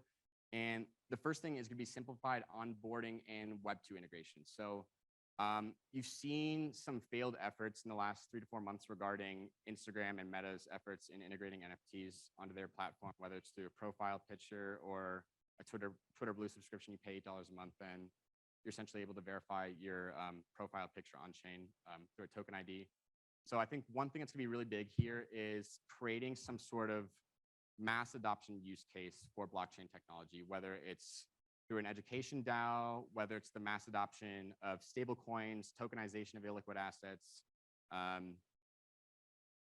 mean, it could be blockchain gaming in the next 3-4 years in terms of tokenization of like in-game tokens and artifacts that you're able to collect. There will just need to be some sort of simplified onboarding process, because at the end of the day, people don't have enough time to care about the intricacies of like maintaining private key security and learning how to integrate themselves within these Web3 contexts. So essentially, we need to focus on the simplified onboarding of Web2 integrations and give users avenues that can provide account creation, wallet setup, key management, with the key expectations of concepts, just public keys, private keys, and the educational resources needed to fully understand how to interact with these protocols. And then 2, the second thing is user-friendly interfaces. I mean, I don't need to get talking about public key, private key cryptography, but essentially, I don't know if you guys knew this, but if you lose the private key associated with your public key, game over, turn the lights off, carry me home. Yeah, it's not bad. You don't want to lose your private key. Essentially, that's kind of your social security number in the context of Web3. So creating some sort of user-friendly interface, whether it's in the form of easy private key storage, in the form of government regulation that protects users in the event that they lose their private key and they lose their cryptocurrency assets that could be held in stable coins. So really just focusing on designing intuitive and visually appealing applications that make it easy for individuals to interact with on a day-to-day basis, so they're able to take advantage of the technological efficiencies of blockchain without having to subject themselves to like a Web2 experience. So going a little bit further, another thing is contextual education. I think the best platform at the moment in terms of educating their user bases, I mean, I hate centralized exchanges. I don't want to talk about FTX right now, but Coinbase. Essentially what they do is they do a really good job of onboarding their users by forcing them to understand the Web3 protocols and cryptocurrencies that they invest in by having different quizzes that offer like arbitrary small amounts of cryptocurrencies, whether it's like $4 of Ether or $4 of Solana or $5 of Polygon, to fully understand the conceptuality and the benefit of the platform and how they can potentially interact with it. So that's another big thing. And then additionally, I would say advocating on a local legislative level. Governor Jared Polis, not to get political with anyone here in the room, he's very pro-blockchain in terms of the integration of blockchain within the My Colorado application, driver's license, and then essentially they also talked about, because we had him come here to speak last year, was regarding on-chain governance for Colorado voting. If we have future legislative efforts between our congressmen, our congresswomen on a state level, we're essentially able to verify generations in the future what our legislators in the past had verified and voted on. So greater transparency in the voting process. And I think it's a huge thing with, you know, all the questions in the United States these days about election integrity and, you know, centralization of these voting machines and control of these, you know, voting companies. democratizing the voting process and on-chain governance so people can see how we interact with it. And then the last thing is improving the transaction experience. So not many people understand the variable rate structure associated with the Ethereum blockchain, in that one day I could get up at 4 in the morning and I could send 100 million USDC from point A to point B and pay a 50 cent a transaction fee. And the next day I could send that same store value, $100 million from point A to point B, and pay, let's say, $500–600 in transaction fees. So the whole idea is understanding the variable rate fee structure and making it so essentially, even if the network is theoretically functioning, it is always accessible from a transaction cost perspective for any user. So what's next? I mean, it's a lot of stuff to throw at you guys. One thing that's really important to note is that it's really difficult to project Web3 developments in terms of, if you would have talked to people 5 years ago, what would be the top 10 cryptocurrencies by market cap in 2023, 2024, no one would have an idea. Like, people wouldn't even get 50% of it right in terms of understanding potential use cases and trends in Web3. So it's very difficult to project. It's kind of like the internet in late 1990s, early 2000s, in that it's just kind of the West, where there's just a bunch of these undefined protocols, individuals with a lot of ambition and promise in the area, but there's really no final product that is really marketable to a group of consumers. So that's one thing that's really important to note. Second thing is obviously going to be regulatory reform. I would be surprised if we go into the next re-election cycle without having some sort of clarity on a regulation standpoint regarding the security status of individual cryptocurrencies within the Ethereum, just within Web3 as a whole. And then 3, and this is going to be key for onboarding, is obviously improving the Web3 UI UX experience to ensure that university students can have a seamless, safe, and fruitful experience interacting with Web3 protocols while taking advantage of the technological efficiencies. And then just simple use cases in academia. I don't think you're going to go from no blockchain integration within a university context to everything being run by DAOs and on-chain governance within a university context. So just simple use cases that could start the adoption of Web3 blockchain protocols within Web3, such as, like I said, diploma issuance. So Peter White, who was our VP at the Web3 Club last year, he went to a community college before he transferred to the University of Denver. And they essentially had a dual degree issuance through the community college, where he was issued a virtual diploma via the Ethereum blockchain that he could present the token to employers as a verifiable credential, and then also received the physical diploma that he could hang on his wall and take a picture with. So that's one thing that's really important to note there, is just understanding those potential use cases like diploma issuance, grade verification, attendance protocols, like I showed you there, that conceptual idea that we made of having a POAP-based attendance system that is used for large-scale university colleges, and then tokenization of academic achievements. So essentially, you could have your ID or your hash associated with the student ID, and then when they graduate cum laude, they can essentially have that accreditation tied to that public key and verify, oh, I graduated cum laude? No, you didn't. It's like you didn't have the grades to do it. So essentially, we're able to, I think it really helps from an employer perspective in that you're not having students lie or exacerbate their education credentials to get a job. And, understanding that a lot of these employers don't do the back end checks to understand, okay, did they actually get a 3.5? Did they actually get a 3.7? Did they actually get a 4.0? Or are they just saying it to get past the initial screening process so that way they can get in the end and get her seat? So it helps both employers in vetting qualified, verified talent, as well as helping students bypass unqualified individuals that could theoretically take their future job opportunities. And then medium term, I think, in terms of blockchain developments in academia, you're going to be seeing robust decentralized learning platforms. I don't think it's necessarily going to be only in a university context. It could be for other applications, such as you have a decentralized platform that teaches individuals how to interact with Web3. So it's a group of individuals that create Web3 lessons and videos that individuals can learn from, and essentially based on the revenue that's generated by interacting with those videos, the revenue can be democratized amongst the creators in a way that Professor Coleman was stating earlier.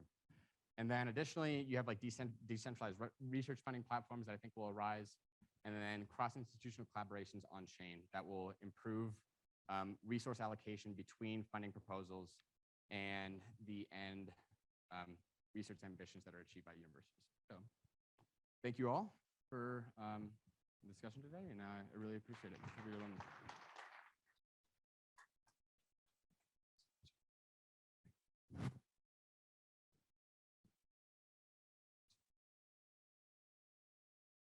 Wonderful. Thank you so much. I don't know if I was an undergraduate, if I want my attendance tracked, but I like the option out there for everybody.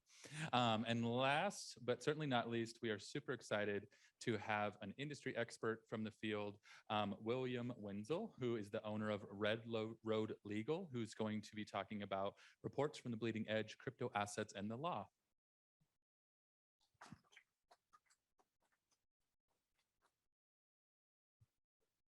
Thank you, everyone. My name's Will Wenzel, and thank you for sticking with us till the end here. You'll notice, first of all, I don't have any slides. I don't know how many of you are familiar with lawyer slides. They're awful. They're all text, and you're ending up reading them. So I'm going to talk about what I do every day. I've been a business and corporate lawyer for about 12 years now. I've been involved in blockchain and cryptocurrency since about 2010. And incorporating it into my practice since about 2016. Primarily, that looked like telling people about it because most folks didn't know about it.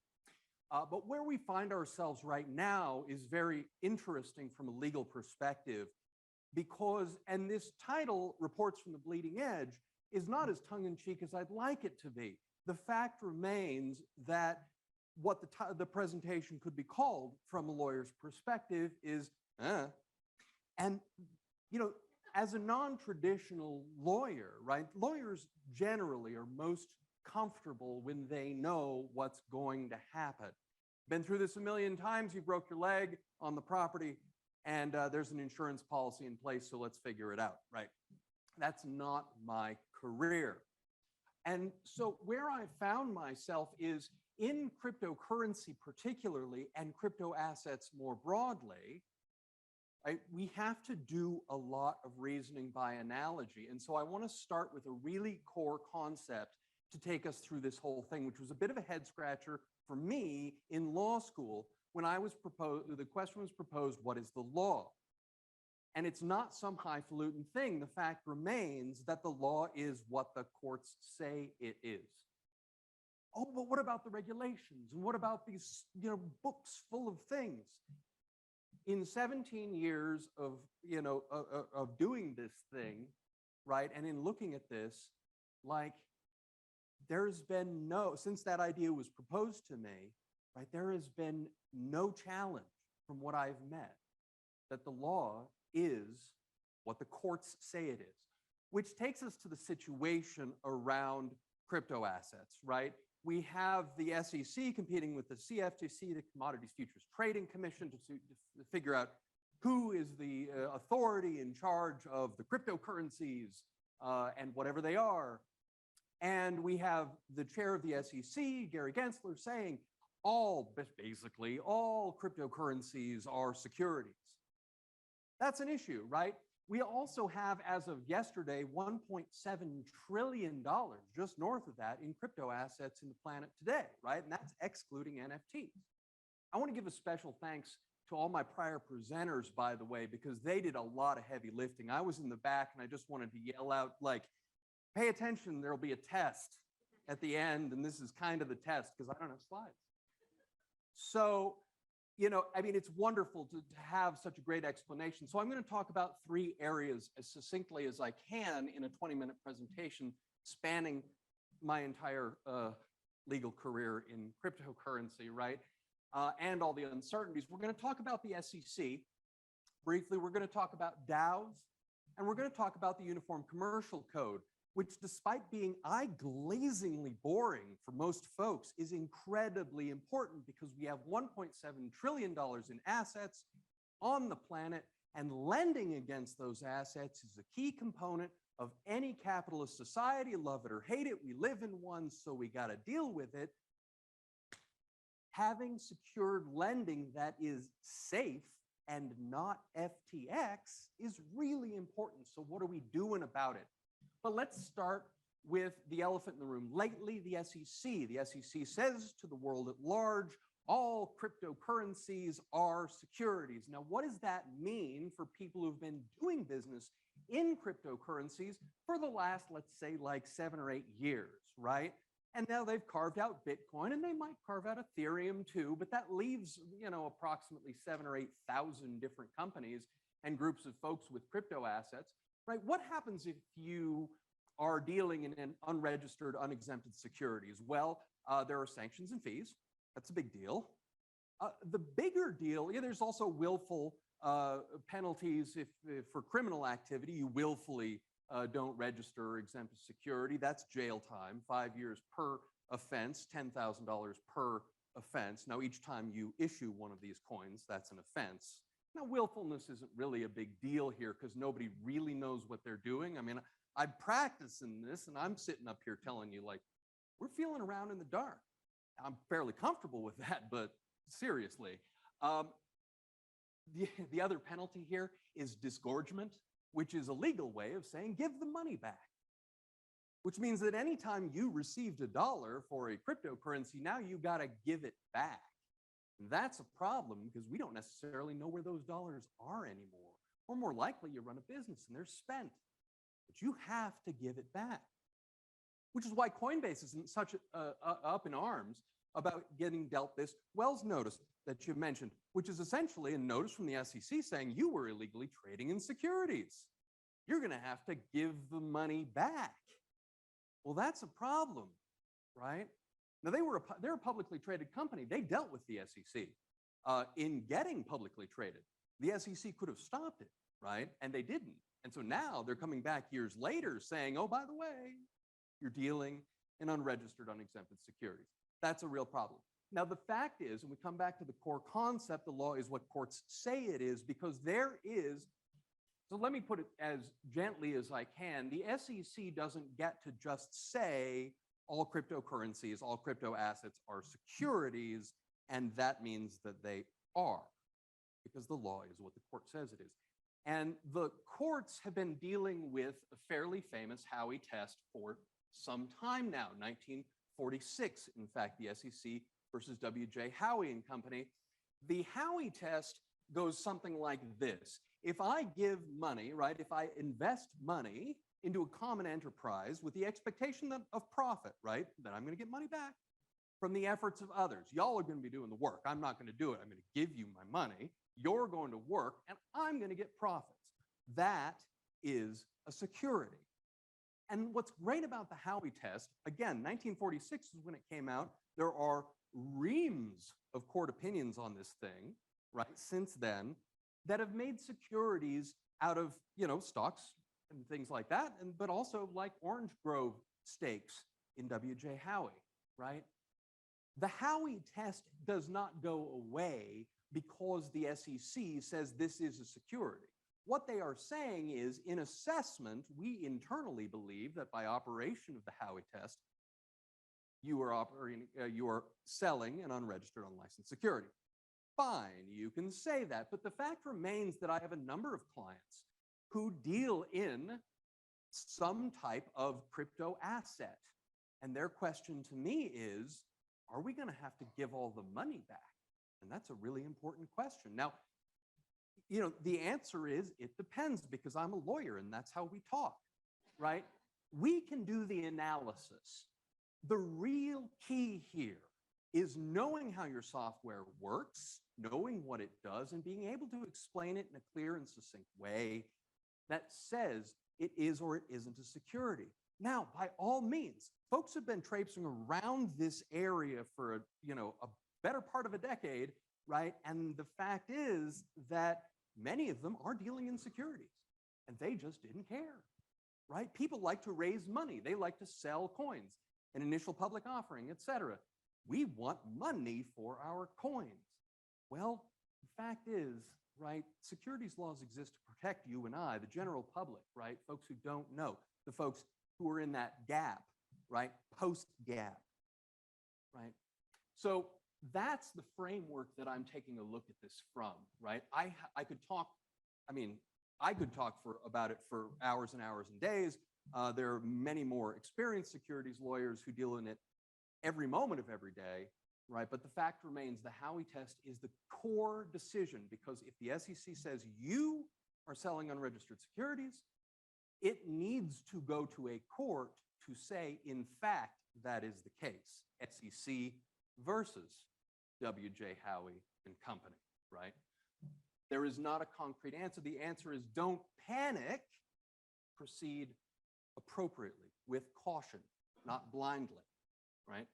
Speaking of which, let's talk about DAOs. DAOs have been mentioned a little bit by now. I'm a business and corporate lawyer, right? By the way, this is not a promotional talk, like, believe me. This is me saying, look, DAOs, for all of what's been talked about before, are a corporate entity. They are not human beings, clearly. They're not trusts. They are organizations of people. Now, DAOs are only recognized, by the way, I'm glossing over what is a DAO because y'all did a great job of explaining it before, but they are collections of people engaged in some type of activity, generally speaking, a business till now, right? Profit-raising activity. So let's talk about Sarkoony versus BZX DAO. And at the risk of this turning into a law school class, I'm going to give you some facts behind this case out of the Southern District of California down in San Diego down there. A group of people decided to open up a DAO, and that DAO was going to operate as a financial exchange. And they collectively raised money from a number of people, and they intended for this DAO to operate in a way that would avoid regulatory authority. And I promise this is the only block quote that I will give, but I have to give it because I think it's really important to look at how these founders saw things. This is where idealism and realism clash. We're not in a brave new world of a different universe. We exist in the same world. The sun rises, the birds tweet, and we have laws. But here we have this from the authority, or rather from the founder, on a public call to their investors. He said, well, what we're going to do is take all the steps possible to make sure that when regulators ask us to comply, that we have nothing that we can really do because we've given it all to the community, right? Doesn't that sound great, right? High-minded, right? So the trouble is that they were employing this software developer. That developer fell for a phishing scam. The software got hacked and $55 million was stolen from this DAO, right? And people were righteously pissed off. And a group of folks who had collectively lost about $1.9 million became putative class action representatives and sued the DAO on behalf of the class. And what's interesting here, what the court found was because these guys had taken such a cavalier attitude toward a DAO, by the way, DAOs are recognized as corporate forms in Tennessee, Wyoming, and Vermont, I want to say. Don't hold me to that, but there are only a very small handful of authorities of states that recognize these as actual corporate forms, which is important, right, for what happens next. These guys didn't register the DAO because it is an ethereal entity that just belongs to the universe or something like that. I mean, I don't mean to be pejorative. It's just that this is kind of how it shakes out. The court said, no, actually, because you failed to register, what you're actually doing is you're engaging in a general partnership, which for any of the lawyers in the audience understand that a general partnership is absolutely the last corporate form you would possibly choose because it means unlimited exposure on a personal basis for everyone involved. Well, who's involved? Well, we talked about governance tokens. Everyone that holds a governance token, the court found, is a general partner, which means that everyone who holds a corporate governance token is on the hook jointly and severally, which means I have to pay the whole amount. I might try to recover it from my fellow governance token holders, but the fact is I'm on the hook for $55 million in negligence-based losses. That's a problem, right? We don't live in a world apart from laws just because we are in Web3 land, right? We will reason by analogy to get us here. And so it's important to keep that in mind, right? There are precedents that we will use. And as lawyers, right, as a lawyer in this space, let's maybe be a little bit more exact, my job is to stand there and tell the court, because that's where the law is, what the analogy that I believe is correct is and why, right? So the last bit I want to talk about is the Uniform Commercial Code. Uniform Commercial Code is a piece of state law. It is not federal law. This gets a bit personal for me because I sat through all the meetings on this thing. The Uniform Law Commission is the group that drafts it.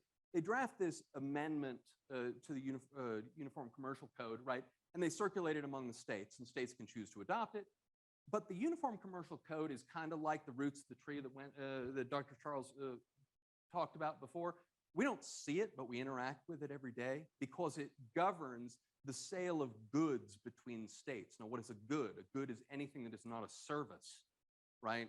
So if we're moving these chairs to Idaho and selling them, the Uniform Commercial Code governs, right? What else it does is it governs secured lending, which is collateral that is not mortgages. And why that's important is that $1.7 trillion that we talked about before. This is money that I can collateralize right now, but it's at super high interest rates and super shady lenders, and like DeFi is where all that stuff was stolen from those charts you saw earlier. So that's a big old problem. And what these amendments to the Uniform Commercial Code do is they include what is possibly the world's most boring term for cryptocurrency and crypto assets, controllable electronic records. Controllable electronic records are now what the UCC considers crypto assets as, and what that means is that there are concrete terms under which these things can be lent by major lenders and relied on by major lenders, right? And frankly, personally, this is phenomenal. Like the fact that people are going to be able to take their crypto assets and lend against them, right? Because how do you get your money for your Bitcoin right now? Like how do the crypto bros buy their Lambos? Like they have to sell it, right? Or lend it out at some really shady circumstance, like I mentioned, right? What this says is that major banking institutions can now accept that risk because they know what this is, what the schema is, right? And so this fantastic and talented group of people put together these amendments and launched them out to the states. 2 states adopted it, North Dakota and New Mexico.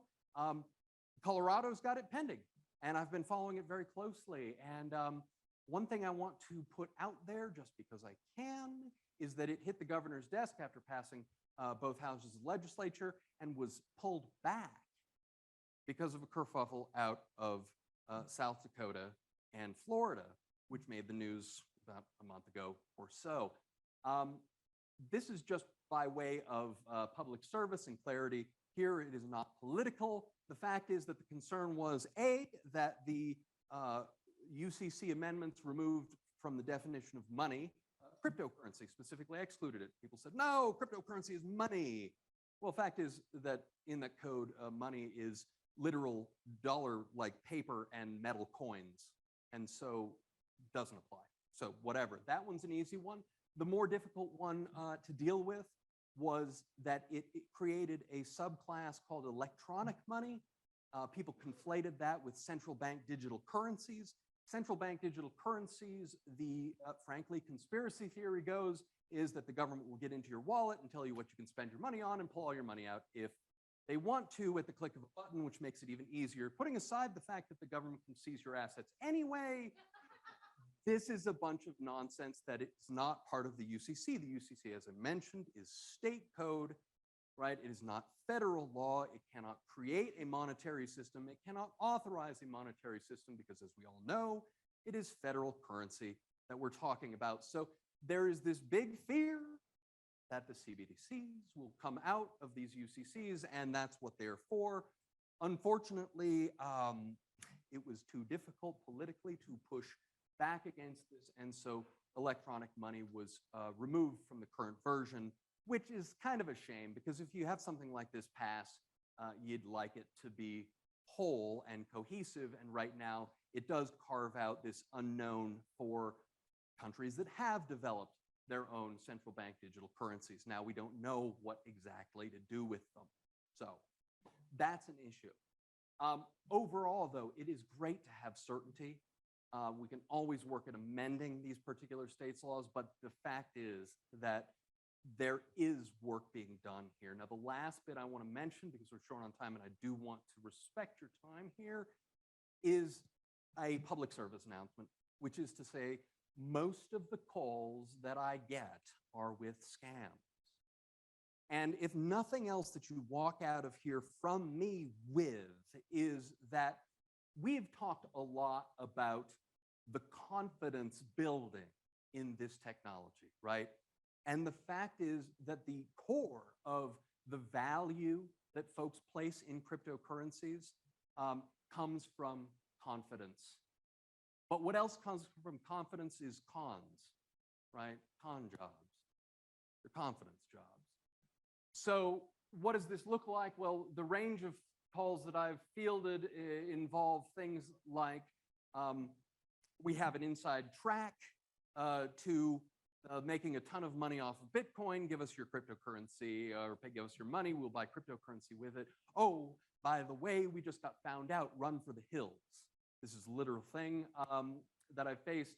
Another one is we've got this great, investment deal here. You need to give us all your money. Oh, it's been frozen. You need to pay taxes on it. There's always taxes involved or some kind of fees to get your money back. Your money is gone by that point, by the way. It's gone. It was never on the blockchain. It never became cryptocurrency. It was gone the minute it was sent, right? And then the ever-present, non-pejorative, lonely hearts folks. I met someone on insert social media platform name. They were really charming. I'm a lonely person. Well-heeled professionals fall victim to this most often. I've spent my life working. This person was exceptional in investment. They had met, they had made a lot of money and they wanted to help me do the same. And I gave them my money. And now the platform won't let me have it back without paying taxes, paying fees. A platform does not charge you taxes.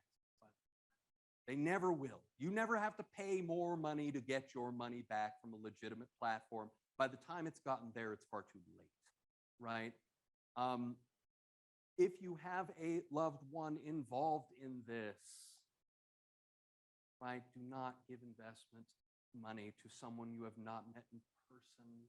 Like, it sounds straightforward, but these folks are charming. Some people, that curve that you showed there, right? People believe we're in that green section still. We're not, right? There are not bajillions to be made overnight in cryptocurrency. There is not some hidden formula to cryptocurrency. In fact, the major 18%, I guess, market cap value Bitcoin, it's public. You can see where it is right now, right? If somebody's telling you it's made 300%, it hasn't.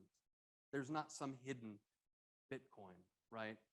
If there's a takeaway here for folks who are not lawyers, and that is that blockchain is not run by geniuses, right? It is not some last bastion of hope for the most technologically advanced and savvy of us. It can be explained simply. It was explained simply just here today, in fact. If someone can't explain it to you without using jargon, they're probably lying to you or don't understand it themselves. And do not give money to people that you meet on social media, right? Meet someone in person. It sounds very simple, but I'm tallying these things. And by the way, it's a very small section of folks that I can help with that. Most of it is just gone. We're talking about life savings type money. In fact, over 1 week, about 2 months ago, I tallied about $5 million in lost calls in a week. And it wasn't that many calls that I was taking, right? And that's $5 million gone, right? Hardworking folks just trying to make by. Some of them were trying to, get a little windfall. There's nothing particularly wrong with that. But it's easy to come down on folks like the SEC, right? But the fact is, those folks need that regulation, right? That's what those regulations are for, right? So consider this like, the law is what the court says it is. All that any lawyer can do is give you a prediction at this point. There are no safe harbors. There is no do this and you'll be safe.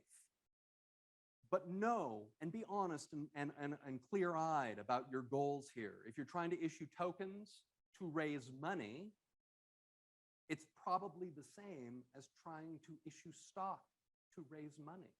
This is not a new idea. So if you're trying to get money, do it the legal way, right? We're not, we're blazing new trails in technology, but we're not blazing new trails in like overhauling the legal system, right? We've been doing this way for a while, and generally speaking, it works fairly well, right? It can be adapted to work better, but it's not like we're going to go live in Web3 world and never be found in the real world again, right? We still have to show up in court if we do it the wrong way. So best to do it the right way on the front end, right? That's my time. Thank you, guys. I'll be around for any questions, but thank you so much for being here.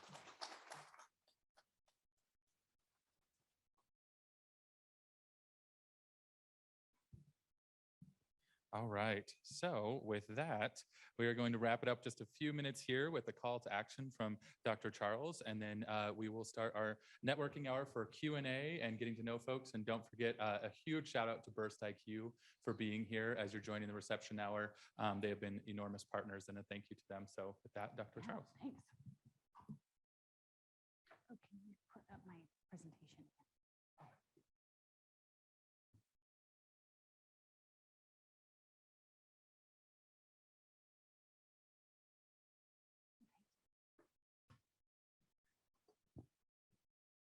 Wow, that was amazing. I am so honored to have been part of this presentation. Each of the speakers contributed something that was so meaningful. And I hope that you audience members can take away a lot of great learning experiences from this. I am encouraging you now to get more involved in what we are trying to do collectively. Now, first of all, for those of you who are interested in moving into a blockchain position, it is valuable to know how you can make a difference in a desperately needed area. In fact, the Digital Chamber of Commerce states that finding employees with blockchain capabilities is the #1 challenge for digital companies. And that blockchain developers are the most sought after programming professionals. In fact, blockchain programmers earn a decent salary. The average in the United States is $145,000. You might have to move to an area that has a bit more of the concentration of jobs, but as you can see, there's a nice little spot in Denver to show that Denver is a hub for blockchain activity. And I also want to point out for those of you looking for an opportunity that there's a paid mentorship available with the Hyperledger Foundation. On the handouts for this meeting, there are details about how to apply. And the application process is open through May 10th. So apply right away. I also wanted to acknowledge our friend and colleague, John Carpenter. John, right over there, who is the person who let us know about this opportunity.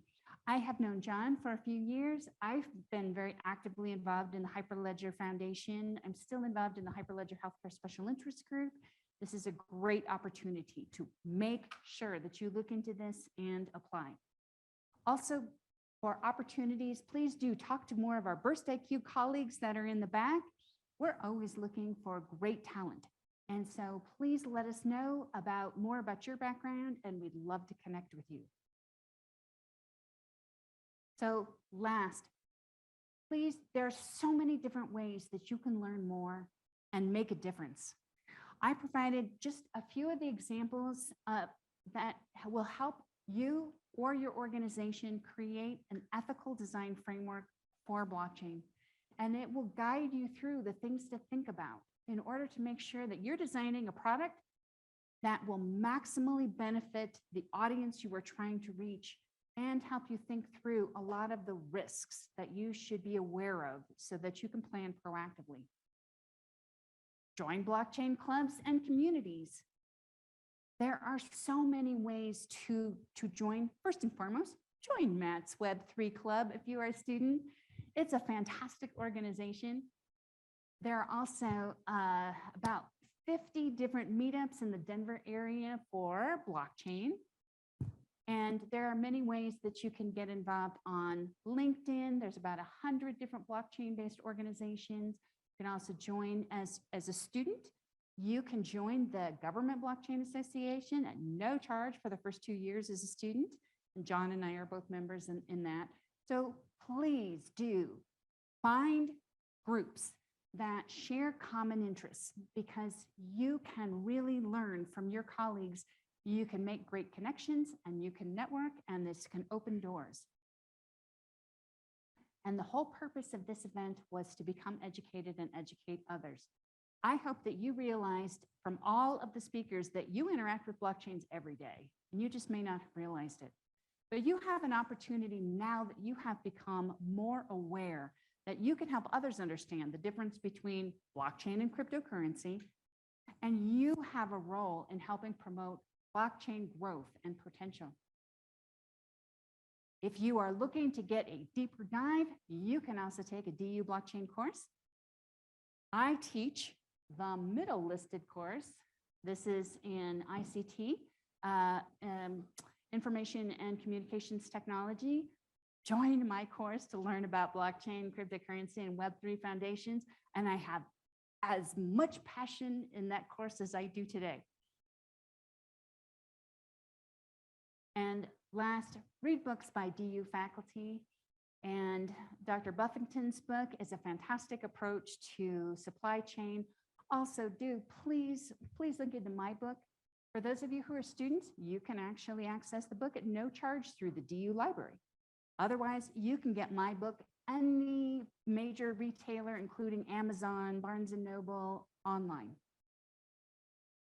So we are so grateful that you came today.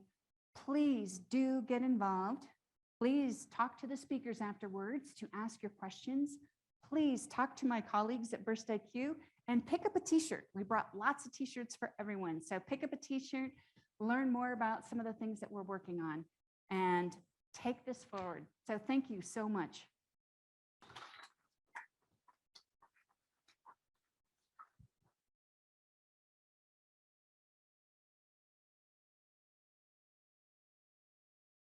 All right, thank you so much again. Another round of applause for all of our speakers and experts. And thank you again, Burst IQ, for being here. Please help yourself to cookie, desserts. There's beverages there. And please stop by at the reception. We want to give a shout out to everybody involved in the planning of this. And we couldn't have done it without the experts in the room. I do want to give a shout out to Lindsay Mandolini on the C+V team, who helped plan and coordinate so much of this behind the scenes. So thank you so much, Lindsay. And with that, I will stop talking and let people go and chat as a group. I did want to let you know, though, all of the sessions were recorded today, and so you can share those out with people and also go back and reference them. So you'll find them on our Community Plus Values webpage, which is community.du.edu, and those will be up in the coming days. So thank you so much again, everybody, for coming.